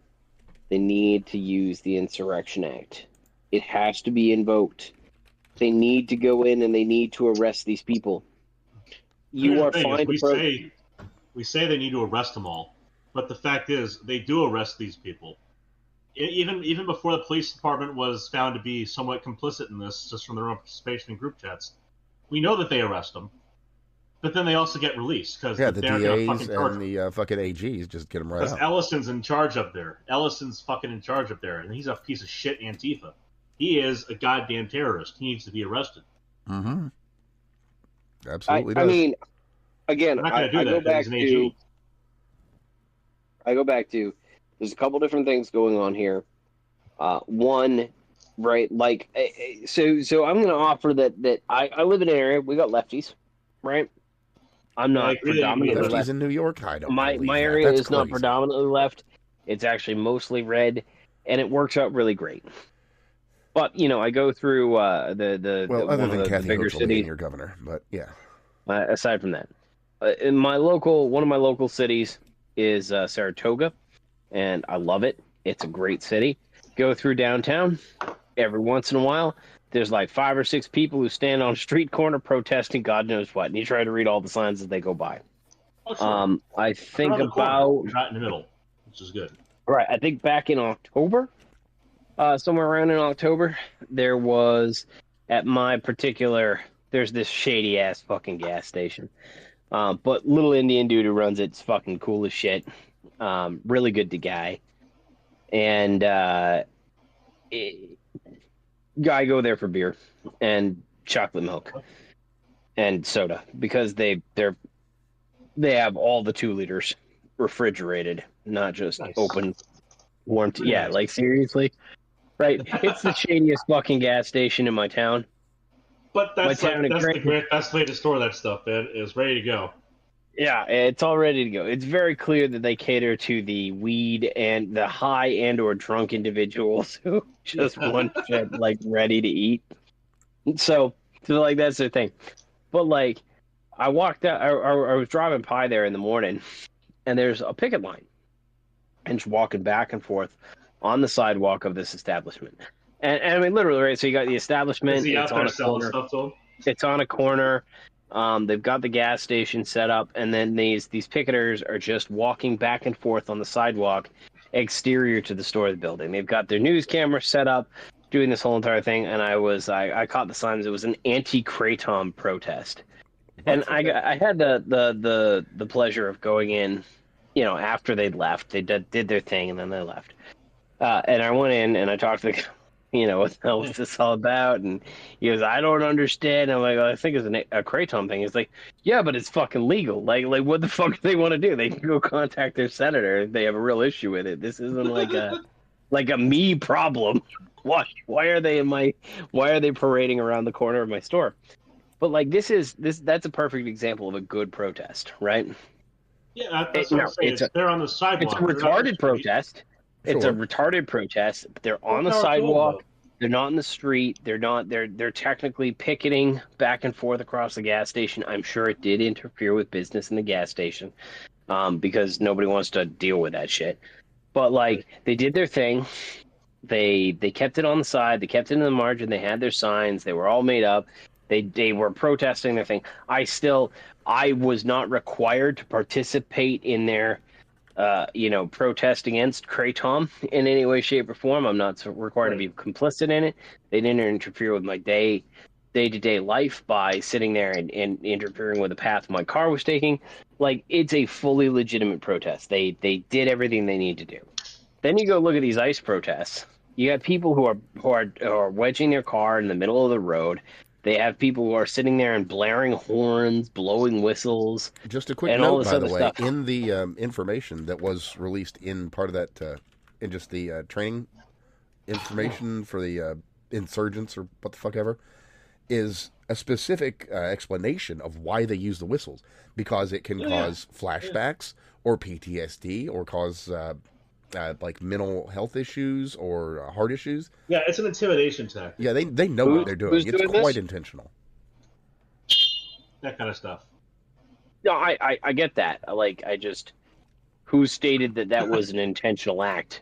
Oh, it's in their documentation. Yeah, it's in their documents, in their training document that they the rapid response resistance groups. By the way, So a question. I posted this in our chat, but this is a question that people should be asking in Minnesota. Who or what is Monarcha? That's a good question. Yeah. Why? What is monarchamn.com? Why is that a thing? I think that some remember we talked about Rico earlier. Some people should be looking into Monarcha. Well, I look at things like the church protest, and that's obviously the most egregious thing that they've done, without a doubt, right? Oh, aside from getting shot, yeah. I mean, I'm not saying they're not going out of their way to do stuff, but like that's the most egregious. They actually went after. Steve, did you catch the update on the church storming? Did I just hear the ghetto bird? I don't think so, but I did hear something make a beepish noise. Oh, That's a whistle. Somebody. he got That's a whistle. he's got his danger whistle. Let's look out. Ice is on the way. I have Oh, this I thing got is it. I had a bunch of whistles Craig, before these people Craig showed has up. the rape whistle, and I'm talking, so therefore he just feels like he's getting raped. I understand how it goes. I'm gonna start blowing it when you're talking. Thank you for the idea. That's wonderful. Sorry. Which specific update? I know that. I know earlier in the week they were talking about. Oh no, just today. Hey, they're gonna- Basically, one of the kids got their arm broke. Probably not. No, one woman got their arm broke. A bunch of the kids were accosted and not physically assaulted, but assaulted. Right. Families were kept apart, like they were blocking mothers from getting to their kids. They were blocking exits. There's just a full breakdown of everything that went down there. And Yeah. It's ugly. Sounds wonderful. Sounds like wonderful people that are involved with this. Don Lemon. Sounds like pillars of the community. Again, right? Something like that is a clear, like there's no gray in that one. They were absolutely in the wrong. A lot of these ICE protests, you can make the argument they're in the gray, but like when it comes down to things like whistles, and I've had somebody say, "Hey, they shouldn't be able to blow whistles," and I'm kind of like, sure. I'm kind of like First Amendment rights. Like I think that's true, but you also don't have the right for harassment, right? Oh, you can't just harass people as part of your protest. All right. Well, I've got another And so, update like, from 2 minutes I want ago. to see the administration go after these people with conspiracy against rights. I want to see them go after these people Face for charges, harassment. everything. They need to throw the book at them. They really, really do. Like, they need to treat them. They should dive into OSHA, find out what actual decibel levels of those whistles are estimated to be. Yeah, physical and damage. Like, I remember a couple weeks ago there was the guy who fucking laid out like 7 Antifa fucks. Right, like just some dude, no less, too. Even better, right? Some random fucking dude, and like that was an interesting one because that's a perfect example of they chased him around with a loudspeaker. That's absolutely above 85 decibels, right? Oh, yeah, like so they should. Above, that's assault. Anything above. Batter. So anything above 120 is causing permanent damage in a very short amount of time. Like the kind of shit 85 is your OSHA limit. Exactly. So in like, theaters, for example, you're allowed to do 88 very shortly, very briefly. Right, and I think like if you're turning around and speaking, but like with these whistles, they got to be above 85. Oh, probably. One of the reasons I was looking into making whistles on my own is the distance, and so there's a couple of funny things I was doing with them. But you'll find a lot of these high-powered whistles on the different maker platforms. And they're fun. They're a little gimmick. You can hand them out to, for instance, your niece and nephew at your brother's place, and tell them to have fun and look at the face on your brother as he slowly cries inside, which I may have done recently for Christmas. But many of these whistles are like emergency whistles. Yeah, they're meant to be very loud and very easily heard. They are 100. They are 105 to 125 decibel whistles. They're meant to be blown and heard everywhere. And I would make the argument, right? If I was within 10 feet of someone, it hurts. Right. I would be going in and I would start arresting these people. And my argument, like, and this goes back to things the administration is kind of fucking up on. You need to hold these people accountable. If if you turn around and you get to the point where like the people filming and the people who are sitting there and yelling, fuck ICE and all this other shit from the sidewalk is that I think all that's fine. I think all that's fine. It's derogatory, it's retarded, but it's fine. If you got to the point where everybody else was arrested except for the people who are sitting there and doing that from the sidewalk and from like a safe distance, I have no problem with that. But you turn around and like they're not going for conspiracy against rights against these people. Like they tell us all these things these people have done that's bad, but they don't actually go arrest them. Now, right? to be fair, there have been arrests done, but they've been released by local AGs. In front of an abortion clinic, Biden kicked in their fucking doors and took them to jail. Like True. That's what needs to be happening. Oh yeah, no. I want to turn around. I want to wake up to a news report. I want to wake up to a news report like Roger Stone. I want Well, not CNN, because right. they're not going to be there. I want Fox News, I want OANN right outside the door of fucking Gavin Newsom when they go and raid the 20 place. fucking people who busted into the church have been taken into custody. They were, the doors got kicked in. They have the house damaged, the whole bit. And they're going to get charged with the Klan Act, and they're going to get charged with the FACE Act. And we're going to go for hardcore charges. They've been brought in. That's what we're going to do. To be fair, obviously, most that would be local laws. Not many, though. There were like 30 people there. You are correct. You are correct. Not many. But again, some have been at least, brought in cuffs. Now there's a follow-up to that. I brought in cuffs. I want the cops to go there in the middle of the fucking night. Oh yeah, no, they need to get the Roger Stone treatment. Yeah, they need to come out. That's what needs to happen. It needs to make be a the big same old thing. Fucking stinky ass show of it. And when they turn around and they say, "Hey, we think this is excessive use of force," you turn around and say, "Look, we looked at what the Biden administration did for the same thing, and this is how they handled it, and so we did the same way." I'm sorry that the bed that you made is uncomfortable. Right. But get fucked, yes. Yeah. Oh, but just another thing here, like I was saying a minute ago, we've got an update on the hotel deal. It wasn't ICE. Right. It wasn't CBP. It was a federal prison officer. Just a prison guard. Well. With, by the way, on his chest, Federal Officer, Bureau of Prisons. Huh. And they don't give a fuck. Because they're stupid. If Tim Waltz's fucking National Guard even raised a finger to help him, they go right after them, too. Even with their shiny vests and their free coffee and donuts and everything. They'd tear those motherfuckers apart. Isn't it crazy? Wild. How that happens. Funny stuff. Real funny. Oh, yeah. Oh, yeah. Is there anything else that's just broken? No. Okay. Thankfully, I got a little one. Just out of funniness, I decided to put together a little Hello World and chuck it at Grok and just see the state of its internal mechanics as far as PGP or GPG. So it still will refuse to. It still refuses to attempt to kind of do a reverse of any write. It still doesn't have any mechanism by which to attempt an unauthorized reversal of a message of that variety. The complexity of LLMs is getting to the point where there's the possibility of being able to, in a roundabout way, guess the input messages of certain size keys, and thankfully it still is not being used for that.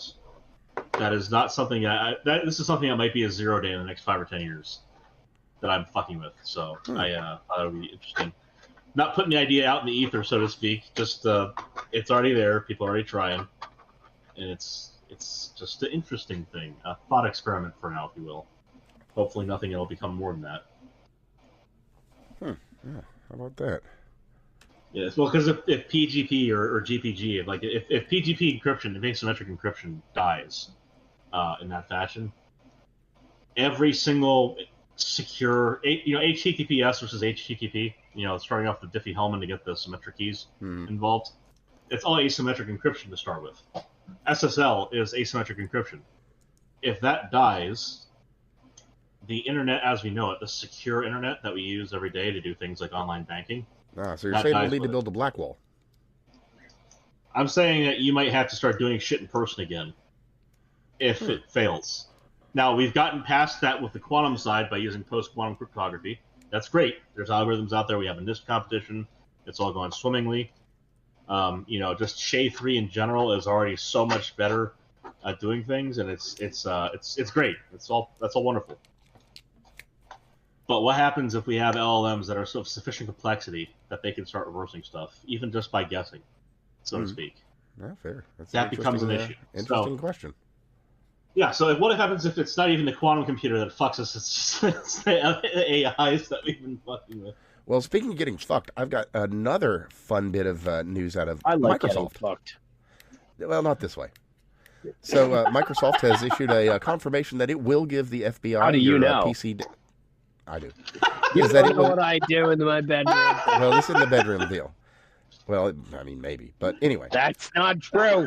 Like I said, bedroom. maybe. Let me finish, motherfucker. Anyway. The FBI will give your Windows PC data encryption key if asked.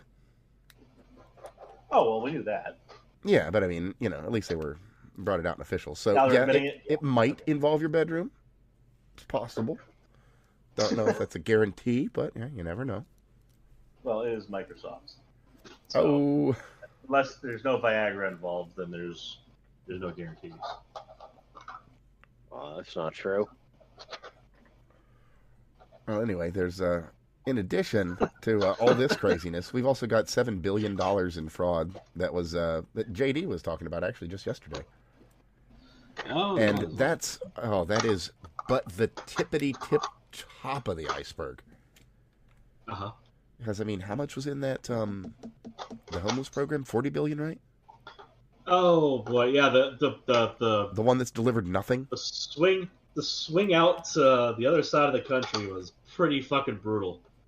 I like how it's not just him, but Nick Shirley on that not podcast, the interview he did with that dipshit who just lost all of his credibility.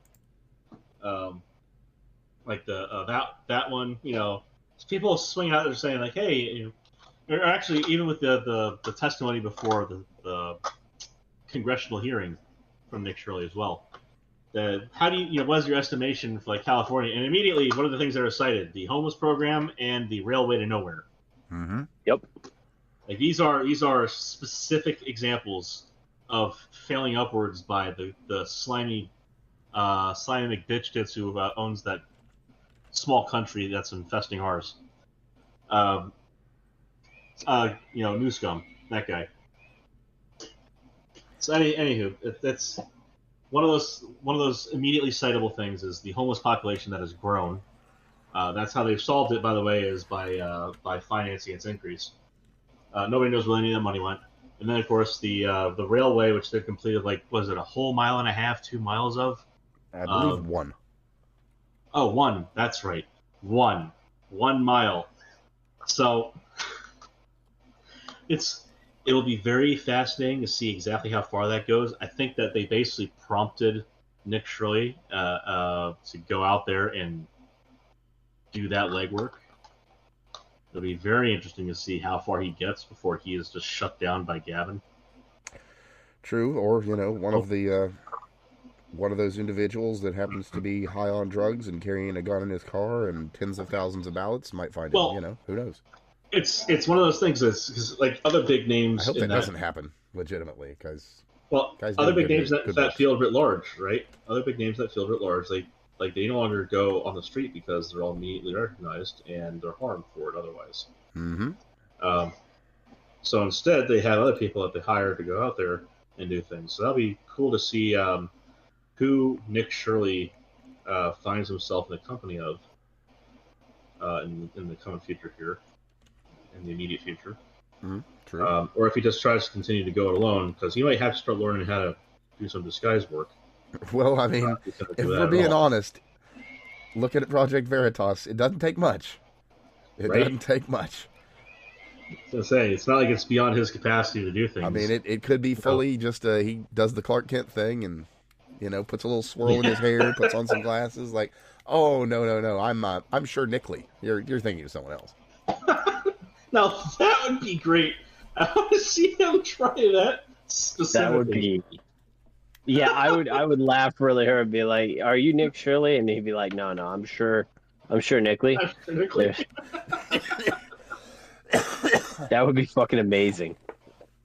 Oh man, even if it's just a sarcastic bit where they already know who he is, it's just to fuck with him. Just to see the look on their face as they try to process that one. Absolutely. And just another quick note here. There's this came up. It's by way of the disrespected trucker on some sort of podcast or something. It'd be really, you gotta take it like further. Be like, no, I'm sure Nickley, the gay atheist. Yes. Right. Yeah, I know. I'm a racist communist. I don't know what you're talking about. Yeah, it's exactly right.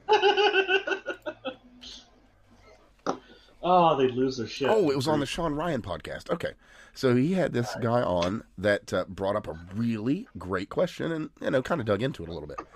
Uh-huh. But at no time, just period, at no time ever in recorded history thus far has a police officer in Minnesota responded to a dead Somali for any reason. Oh, yeah, that was a great statistic. That was fucking Zero. Not one. Because they get to continue their benefits. And you go, but what happened to the bodies? And that's kind of the big question. That's a very interesting Nobody question. fucking knows what happened to the bodies. Mm-hmm. Where are the dead Somalis? Yeah. Like, we don't want them to Are you die, but, fucking serious? 100%, dude. Yeah, not one police response Zero. to a death. Not a homicide, Not to say that they not haven't died a in fucking hospitals. accident, not a death of old age, nothing. Not one. This is not to say that they haven't died in hospitals, etc. Like, there have been deaths. Mm-hmm. But But in places zero where it police is recorded, contact. it is recorded. Outside of those instances, there are none. So, like, if it happened No in a jail, accidents, if it happened in a courtroom, if it deaths. happened in a hospital, sure. But that is the only place where Somalis have died. So where, like, that's kind of the question. Where are they? Mm-hmm. Exactly. Don't have an answer. Wow. Do not have an answer at all. Right. And that's... I did not know that. Yeah. It's one that kind of took me by surprise, too. It's, right.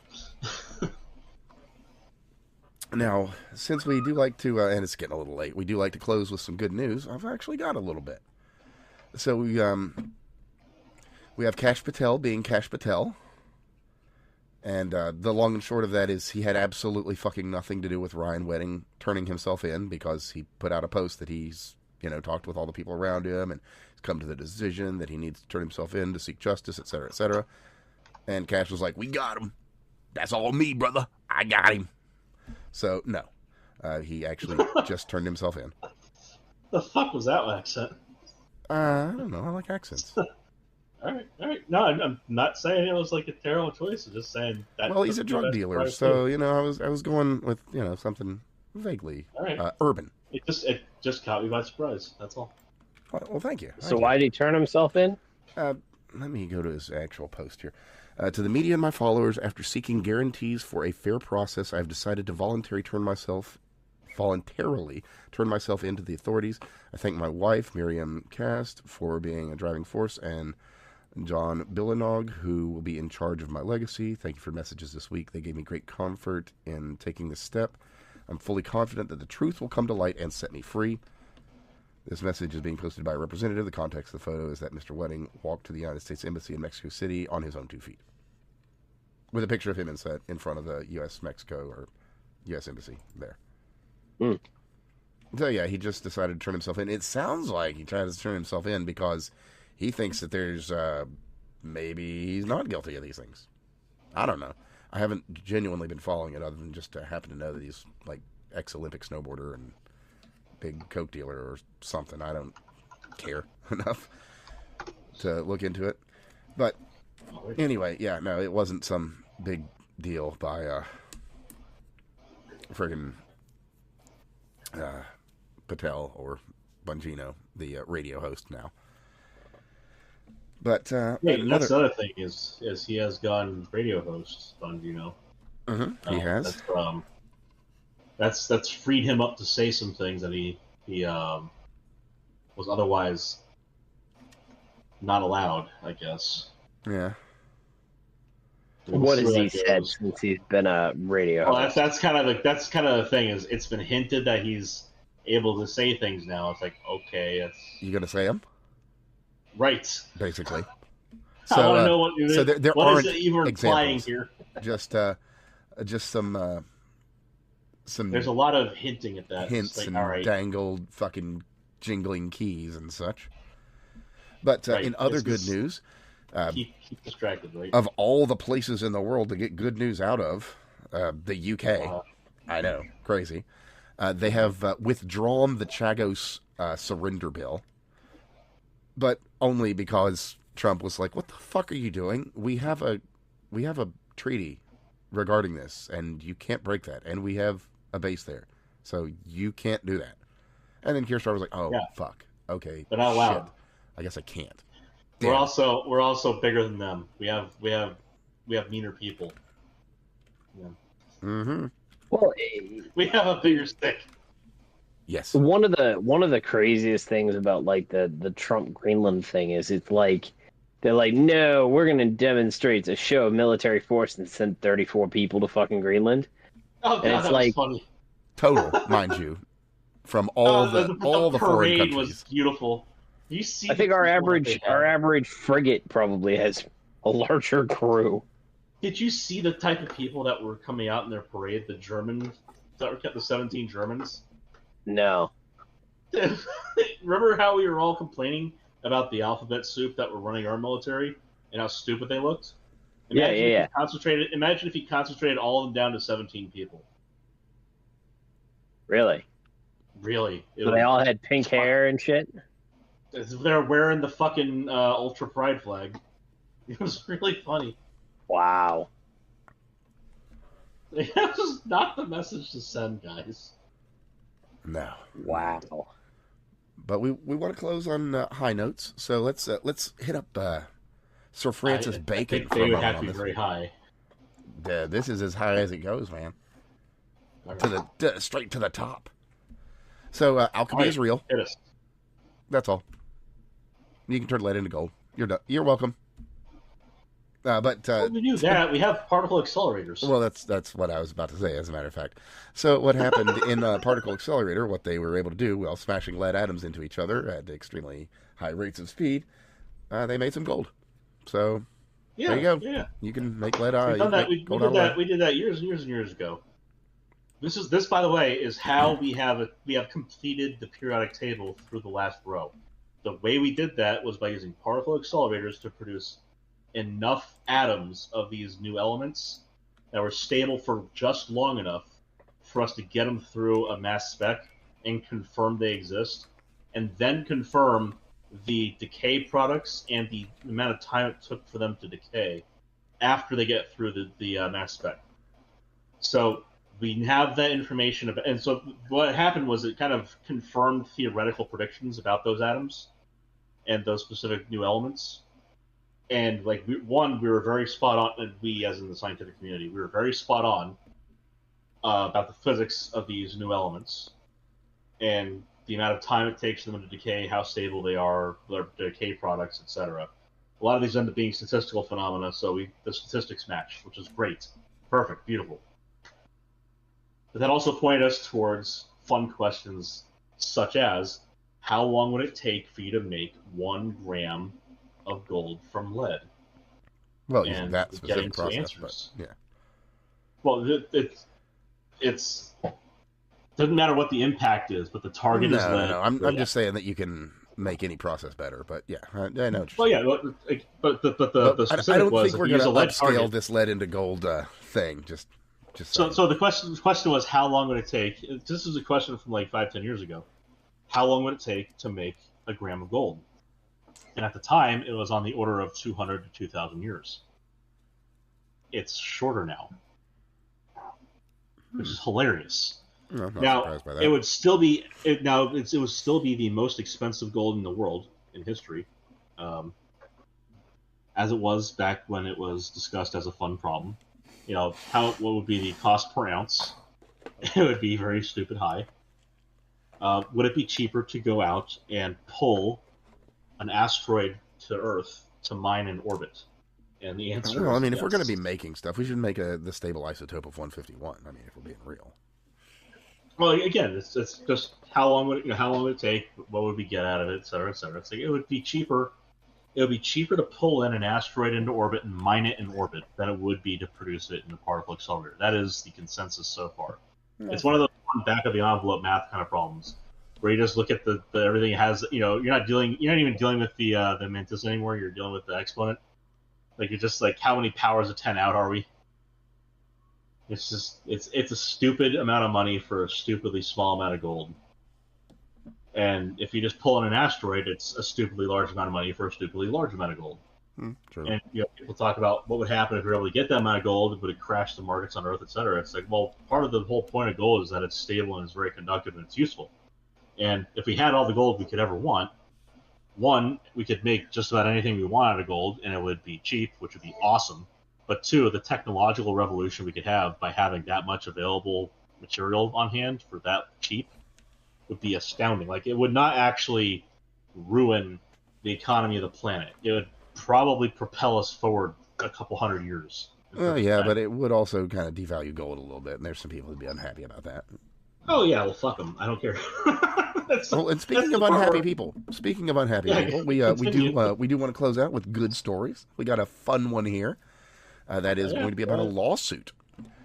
And, a lawsuit, you say? Well, I could be going anywhere with this. I could be talking about Hassan. I could be talking about Asmongold. But instead, I'm talking about Don Treasy. And he's taking J.P. Morgan Chase and Jamie Dimon to court for debanking him for $5 billion. Let's go. Oh, that's great. Jamie Dimon's got to be shitting himself pissed. Oh, you know it. He had to know this was going to come back to bite him in the ass. He had to know. The day's here, buddy. Suck it hard and long. Mm-hmm. And another one here is Rolls-Royce. That is a genuine feel-good story. Oh, I got another one for you. Rolls-Royce, well, things in the UK are looking real weird right now, especially for manufacturers. So they want to put their manufacturing place and their manufacturing facilities in a safe place like America. So they're moving their $1.6 trillion jet engine production facilities and the 40,000 jobs that are provided there too over here.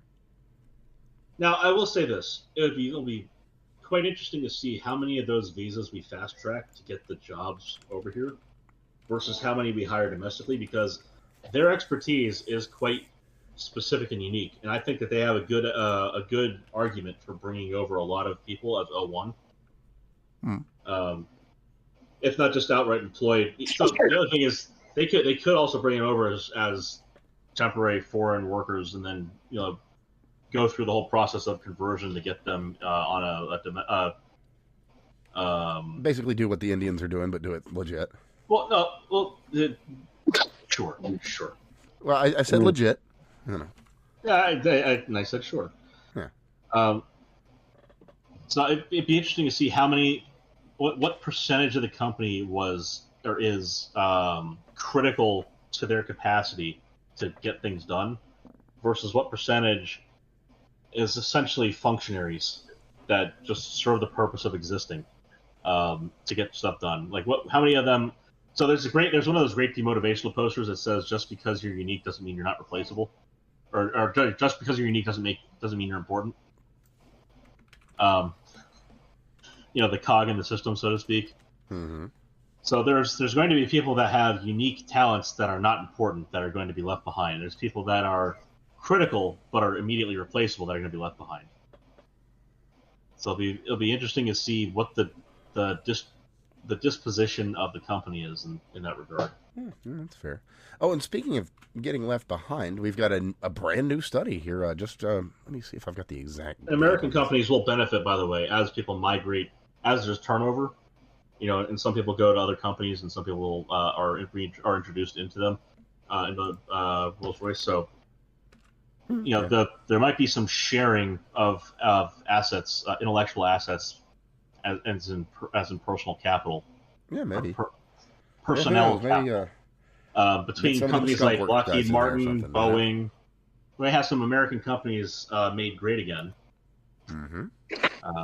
So Lockheed Martin, Boeing, etc.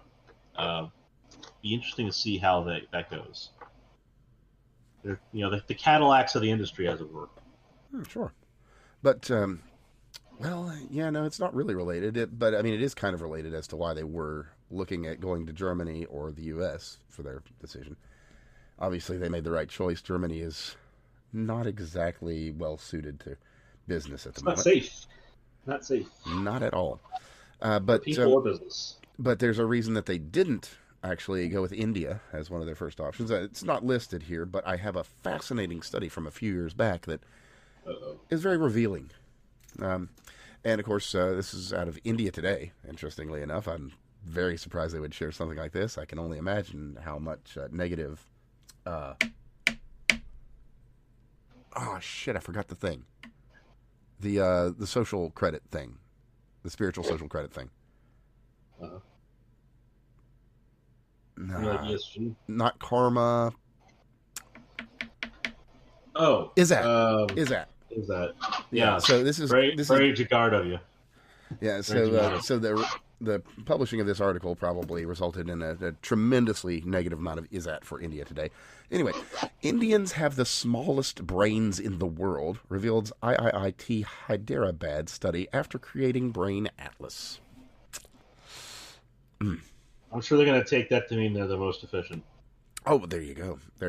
But a study by IIT Hyderabad created the first brain atlas for Indians and found that Indians have some of the smallest brains in the world, much smaller compared to Caucasians and Chinese. I'm sure that's got partly a nutrition basis. Which wouldn't surprise me, and And by extension, maybe they should study Somalia to see just how far down the rabbit hole we can go with this one. Again, I think that it's really tragic that these environments produce the hardships that they do. Well, low trust societies aren't strong society. This is not like the racism of low expectations involved here. Like it's genuinely sad that these outcomes are a problem for everyone else. It's like sad for the people who are the problem and sad for the people who are afflicted by them externally. So, like, it'd be great if we could feed everybody. There are some people that are just averse to that, namely the people who just say, well, you have this much money, maybe you should feed everyone in the world by getting taxed more. It's like, that's not how it's going to solve the problem. It's a logistics issue, and we solved it internally in this country. But unfortunately, we don't own the world, so we can't just force everyone to have everything good. Well, that's not how it works. Man, unfortunately, I've got some breaking bad news, but we got to share this shit. So the first arrest out of Australia for the new hate speech laws has been conducted today. There was a march for Australia. What was it for? What did they say? What role did they tell anybody? Well, yeah, they don't say, but the speech is available, so you can you can just watch the video for the March for Australia and see it. But one of the speakers, he was just arrested, so it appears that they have got their hate speech laws going. Oh, by the way, not an Indian fella, not a Muslim-looking guy. Looks like he could be a member of Creed. Interestingly. Whoever would have guessed? Probably someone who lives in Australia. Well, changing demographics, etc. Yeah. Well, anyway. Yeah. Like I said. Not a Bondi Beach goer, is he? Not really. It doesn't look like. Does not look like. But not a member of the Bondi clan. Doesn't seem to be. Doesn't seem to be. So there's a. This is, I think, a really good closer for us because it's a genuinely feel-good story that got fucked over by Biden, and I'll have a happy ending for you. So there's a guy by the name of Peter. He ran a. Peter's giving us a happy ending. Peter B. Real PTB 123 on Twitter. So anyway, PTB 123. All right. So he was during COVID. There were some serious issues on supply chains, to the point where we couldn't get baby formula. Right. And this was one of the guys that was bringing in the good European baby formula that doesn't have the soy and the weird stuff and the oils and shit. And, well, he did that for a while, and then Biden... Then he got fucked. Oh, yeah. Biden sent in the thugs, raided his house, raided the warehouse. Sent in the Marines for feeding babies, yes. Yep. Threatened with jail, expected to pay some absolutely exorbitant fees and fines, and he refused. Which, I am helping children. What the fuck is wrong with you? They must eat. Why are you stopping me? So, yeah. Of course. So he, as a father, he did what a father did, and It is what it Told is. them to go fuck themselves. Yeah. And so he's in a real bad situation right now. He's got. He's in a bit of a pickle. You could say that. And so he reached out to Robert Kennedy. And Robert Kennedy replied, looking into this, Peter. All right. Because if you'll note, Robert Kennedy has spoken a number of times on how unhealthy our baby food is. So this is a direct look into that. So we could maybe have something good happen. All right. So, just... Like, that's the thing is baby food. Now, thing is, if you're a parent, and Steve's going to go through this fun times, and I've seen this looking, with my brothers. You get all of the best advice in the world from everybody, and all of it's conflicting. And you are required to navigate this to the best of your abilities as a person with a new thing that does not come with a manual. Now, for some people, that's going to be incredibly difficult. That is not true. For some there people, are it's incredibly difficult and thousands annoying. of fucking manuals. They just don't agree with each other. Again, conflicting information, and it doesn't come OEM. You don't reach into the baby and pull out a manual with packaging. Oh, you can. So, it just gets messy. I would not. All right. We'll leave that as it is. Just saying that the thing is, everyone's going to tell you this, that, and the other will make your baby better or stronger or faster, or this is the best way to set them up for life. And everybody comes to you and they're all earnest and honest, and half of them are scamming you. And you've got to figure out who the fuck you're going to listen to. You got to figure out how the hell you're going to. For those who are Y-Files fans. Oh, man. I got to read this tweet real quick because it's hilarious. And it's from Cam Higbee. If you're not familiar, he's been traveling around doing the same thing as Nick Sorter. And, good stuff. In exposing Signalgate, I have literally saved the lives of low IQ terrorists who were likely to violently attack federal agents and get shot. You're welcome. Oh, that's Godspeed, Cam. That's spicy. Bless you, sir, for your service.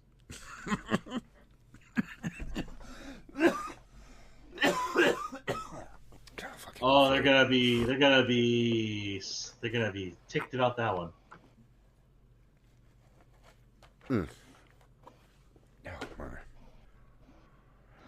So let me see. Was there anything else? I don't have any pressing things. Oh, right. One last one. Let me hop over here because this is a really good one. So we've reported on this before. The gun buyback out of Canada. That the giant one. So let me see here if I can get the final number. There we go. Okay, so as of, let me see, is this yesterday? Day before yesterday, excuse me. So as of Friday, the Canadian gun buyback has managed, let me see, they were looking to, let's see, they've added how many different gun types? Some 179 different makes and models of guns have been added on top of what was already there to their firearm list. So from late July, they had collected less than 13,000 of the hundreds of thousands of guns that they banned, which is great news, which we reported on that before. But we've got an update, a great update. So since that time, they have managed to acquire 25 more. So it's not going exactly as they might have hoped. And, well, that's just great. And on that note, man, there's some cool stuff from SHOT Show this year, finally. So check out some of the videos online. There's neato stuff out there. That's I was hoping something like this would happen when Don Tracy got back in, because there has been a distinct lack of innovation in the firearms industry. Oh, the other. There's some guy by the name of Lawrence Simons who got his PhD in quantum physics. We haven't mentioned this time yet. Anyway, that kid, he's making some comments. But yeah. Austria has a law that they're trying to push, or that their leadership is trying to push. What do you think it is? What do they want to do in Austria? What do you think they want to do? Goose step. They have a real passion for goose stepping. Unfortunately, it's not goose stepping, because that would at least have the irony to it. high Is fashion. it taking your local Jew and putting them in a microwave? You know, I'm a pretty big actually, fan of that too. It's not that many steps removed from that. They want to put all the women in burqas in Austria. Shit you not, the leadership there is if it makes the Muslims that uncomfortable, we should put all the women in burqas. You see, the next step is couple steps down the road, rather, not the next step. A couple steps down the road is not that far off from what you're saying, because if it makes the Muslims uncomfortable, they might expel all the Jews. Well, look, it's okay as long as it's not done by white people, right? Apparently. Well, that's funny what you we gotta mention keep that. in mind. They did The just ban. They problem canceled is a not putting people in Walk for burqas. Jesus, It's so, not burning Jews. It's that white people did it. Apparently, like I said before, with a genius on the internet, genius extraordinaire, who apparently has a math PhD, but you'll never hear him say it subconsciously. As I said to him, his major problem with the Nazis was the fact that they spoke German and they wore Hugo Boss. Because some people just hate fashion, you know. I guess, but yeah, like your point is kind of spot on there. Like their biggest issue, realistically, is the fact that white people were the ones doing it. Well, speaking of white people, they come in and they say Allahu Akbar. Just as a curiosity, do you guys remember that Charlie Kirk got shot fairly recently, right? Who? Oh yeah, definitely. Now, I just want to clarify to make sure I'm remembering this correctly, but wasn't he unarmed at the time? Yes. Oh, I think no. He was armed. You see, he was saying things. Oh, right. Words are violence. Like words are like bullets. You have to let them pass through you. So he was responding to someone who was asking about violence, and and he mentioned violence of specific groups, and one of that specific group just happened to be on a rooftop waiting to shoot him. That's crazy stuff. It's like if I don't know, just for instance, you're some lady in Minnesota and somebody's on your property. You're worried about screams that you heard from behind your house. Somebody might be getting killed, so you call the cops, and then they send basically Johnny fucking Somali, and he shoots you dead because, well, you're a white woman. Yeah. Which interesting note. Apparently, I don't know if it was actually Johnny Somali. It was just a Somali. So, but apparently he did not ever learn to read English. Isn't that an interesting little fact? Did he speak any of it? Because reading it. Obviously, he wasn't that good at speaking it. Otherwise, the woman that was like, "Hi," he might have been able to say, "Oh, hi means hello, not I have a gun and I'm going to shoot you." So that's a mistake that you can make when your average IQ is like 68. Well, that's only if he's average. That's true. That's the fun part about averages. That is the very fun part about averages. There's people that are so much lower than 68. Yeah, see, it's funny. I think my favorite thing on that whole line was what was it? I saw somebody sit there and say, "Why is this false?" or something like that. It was an Ask Grok question, and Grok responded with, "The problem with this is there's no such thing as a global average IQ," and Grok's probably correct. Like IQ differences have not been sampled in if they're on the British scale. If they're 67 on the British standardized scale. Right. The funny part is, and I remember, I think I've talked about this before. When you look at SAT scores between engineers and psychologists, right? The average, the perspective of the average of mathematical ability from a psychologist to an engineer is not particularly significant.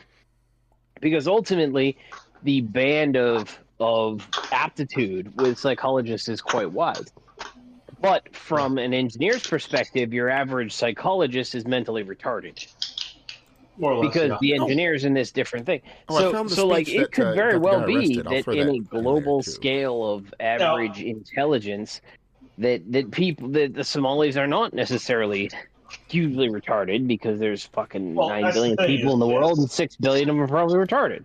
Well, that's the But thing. from If our you perspective, wait- they're if you fucking wait them- retarded. But if you do it by population weight, the average is actually not that far below 100. Now, Really? it's shifting because Africa is going through a population boom. Yeah, Nigeria alone is outpacing all of Europe. Yeah, like that. That's what I mean. So, big boom, like Big Bang kind of boom. Mm-hmm. The continent is rising, so to speak. The issue is, will they be smart enough to be able to produce food enough for them in the future? That's an open question. Little details like, okay, you're here, can you survive, will have to be addressed. And mind you, Africa is kind of as hospitable. It's about as hospitable to people as Australia, but it's the size of Africa. Like, most of the continent wants to kill you. Well, to be fair though, they didn't burn down all of their jungles. This is true. So they're at least a little bit smarter than Abos. So, what I'm saying is, like, the whole survival question, it's not just can you feed yourself there, but also can you avoid all the wildlife. Because, again, most of it wants to kill you there, which sucks, because it's a beautiful place and all. It's just that, touch anything and it will touch you back harder.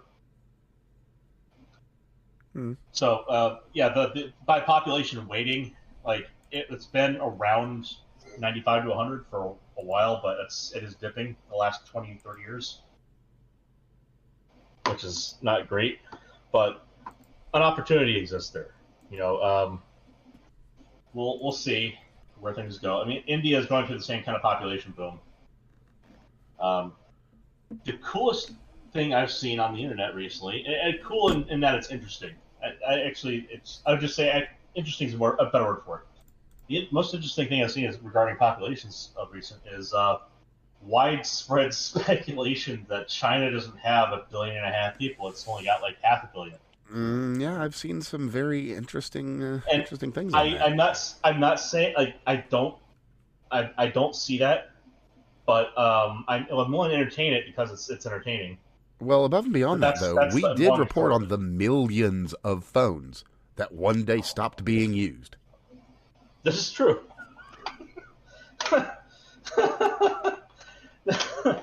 Now, this is true. I don't know if that's related in any way. Probably not specifically, but tangentially. It's one of those. It is eyebrow raising now that you mention it. But I don't know that that's necessarily related. It's entertaining as a thought.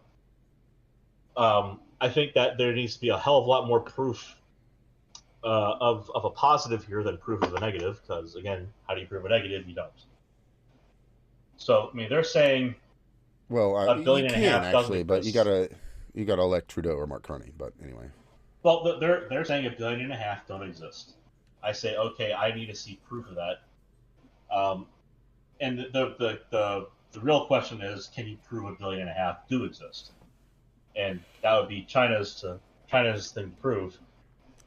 Because outside of China, you can't really prove it. It's kind of like saying, how do we prove in the USA that we have 335 million people that are supposed to be here, and then 350 total? Well, so part of that is done by census.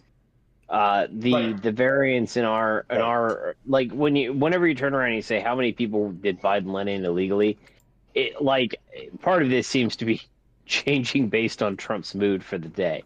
But it could also be better estimations as we get through ICE deportations, right? Like, we build out networks, we learn about where all these other people are, all that stuff. I just want to see where we are after we get the first 50 million out. Once we've done that, so by the rhetoric, Obama did so many more deportations, even though he was terrible at it. And the reason that they get around saying it like that. Oh, by the way, just a quick on Obama and deportations. Who was his ICE chief? Homan,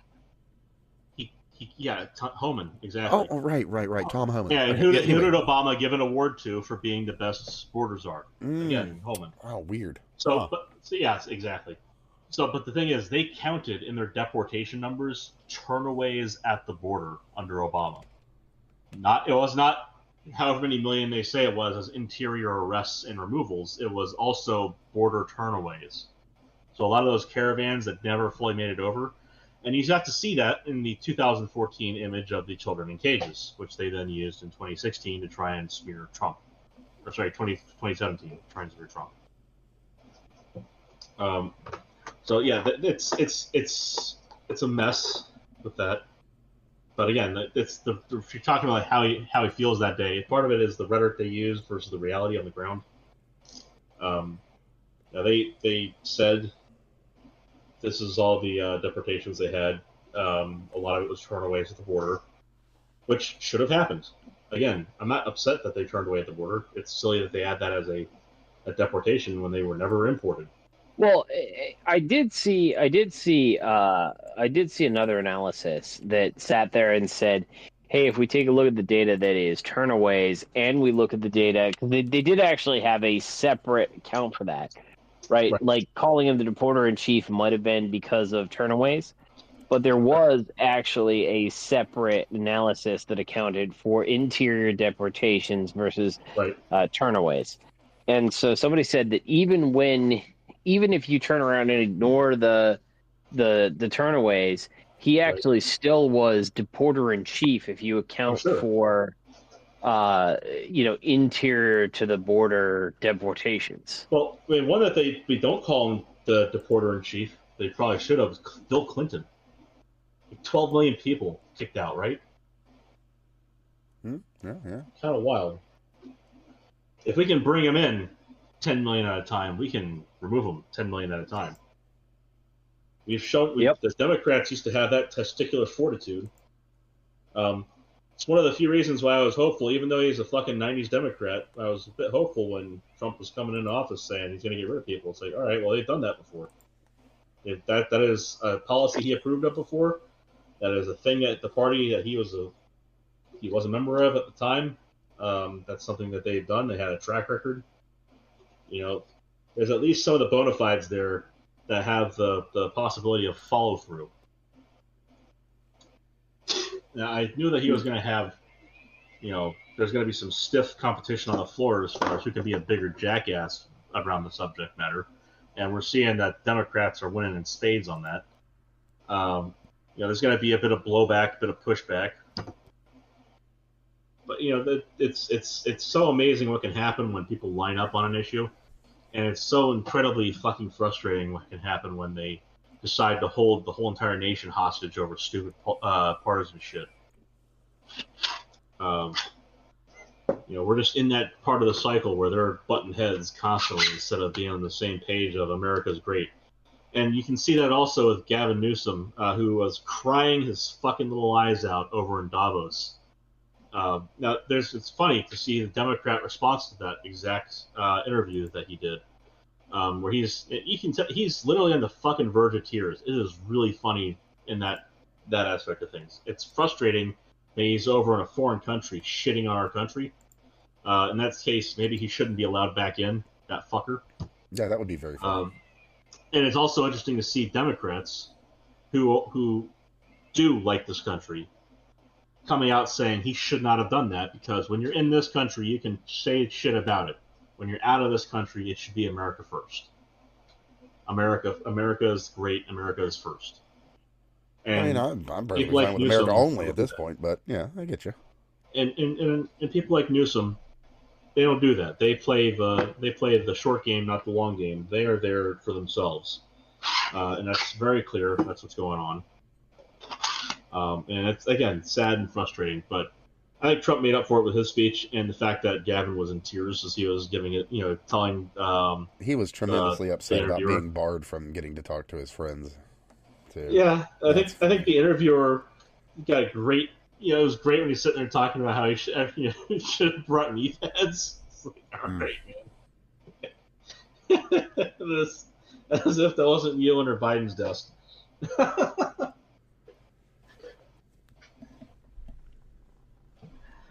I think watch these fuckheads grovel and be upset. Yeah, I don't really have anything else big. I was wanting to hit this. Oh, yeah. Yeah, well, yeah, no, that's shitty. We'll just leave that. So, was there anything else either of you guys were wanting to hit? Not this We week. hit Not eight this for week. 5 minutes. I was glad to talk about kind of the ice stuff. I think that, like I said, this most recent one kind of looks fucked up. I think the Renee Good one was fucking plain and obvious. Mhm. Well, this one's 100% a heat of the moment thing. Yeah. Oh, and as a minor organizational issue, people throwing stuff into show ideas, please use the threads. They'll help us. Well, we do go back and forth on some Well, things. just drop it in They'll show put us on the ideas. list. I'll put it over in the threads for the shows if it seems like Okay. something that we want to specifically hit. Which is what I've been doing. Well, And you know what? we tried it out as a test for the last week just to see what would happen, and I noticed that it was mainly you posting in there, and so I figured I'd throw that out there to see, just how things have gone, and if it's better utility for just you, then great. Well, I mean, the thing is, I go through every post that's on the Discord, and if there's something that's appropriate, I'll just pull it over. All right. And, yeah, it was purely as an organizational convenience. If it wasn't used at all, then I was going to say we'll just ditch it. But if it was useful, then we'll just keep doing it. Well, it's helpful too because I can put the direct links in there as opposed to a VX or a fixed T or whatever, and I can just copy paste. So yeah, no, it's helpful. But one last one to close us out. There's a recent study that just came out, and this one's going to be just helpful for everybody, maybe. So if you're having a panic attack, what might be helpful is to overload your senses with a simple sour candy. Or whatever, some lemon, something. Sex. Well, they mentioned sour, but, maybe, well, there's, Listen, do with that what you will. Sour. Do with that what you will. Maybe you'll have an extra dinner or something. I don't know. Women are like grapes. When they're young, they're nice and sweet, but as they get older, it starts to turn vinegary. Oh, well, there you go. There you go. The more you know. Well, that's I don't think I can come up with a better way to close out the show than that, fellas. But with that said, it has been a pleasure, everybody. Thank you all for tuning in. We'll be back again next week with hopefully some more good news, more of this craziness we've been dealing with, because sadly things often have to get worse before they get better. But we'll see. So you can find me, I'm Evan, at That Fake Guy Dan. You can find Steve at Ratman720, and you can find Craig at CraigBob99 on the Twatters, the X, whatever you want to call it. And, well, just be Wherever well. Jews are sold. Oh, yeah, that's right. There's a new thing called Upthreads or something like that. That's, What the fuck? it's Is like that another Twitter killer? no, TikTok killer. Ah. Which is possible, actually. So I'll be keeping an eye on that. I'll let you know if there's anything worth knowing about it in the near future. But otherwise, everybody, be well, be safe out there in this crazy, crazy world. If you're going to carry a gun, try and avoid getting into fist fights with police officers. It often does not end well. It ends badly.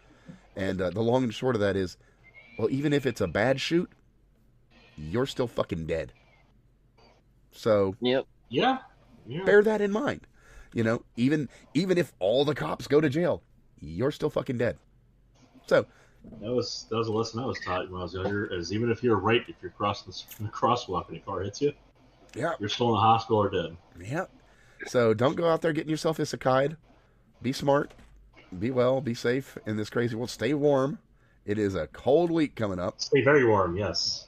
And if you got No heat any stroke. outside pets, Stay warm. bring them in.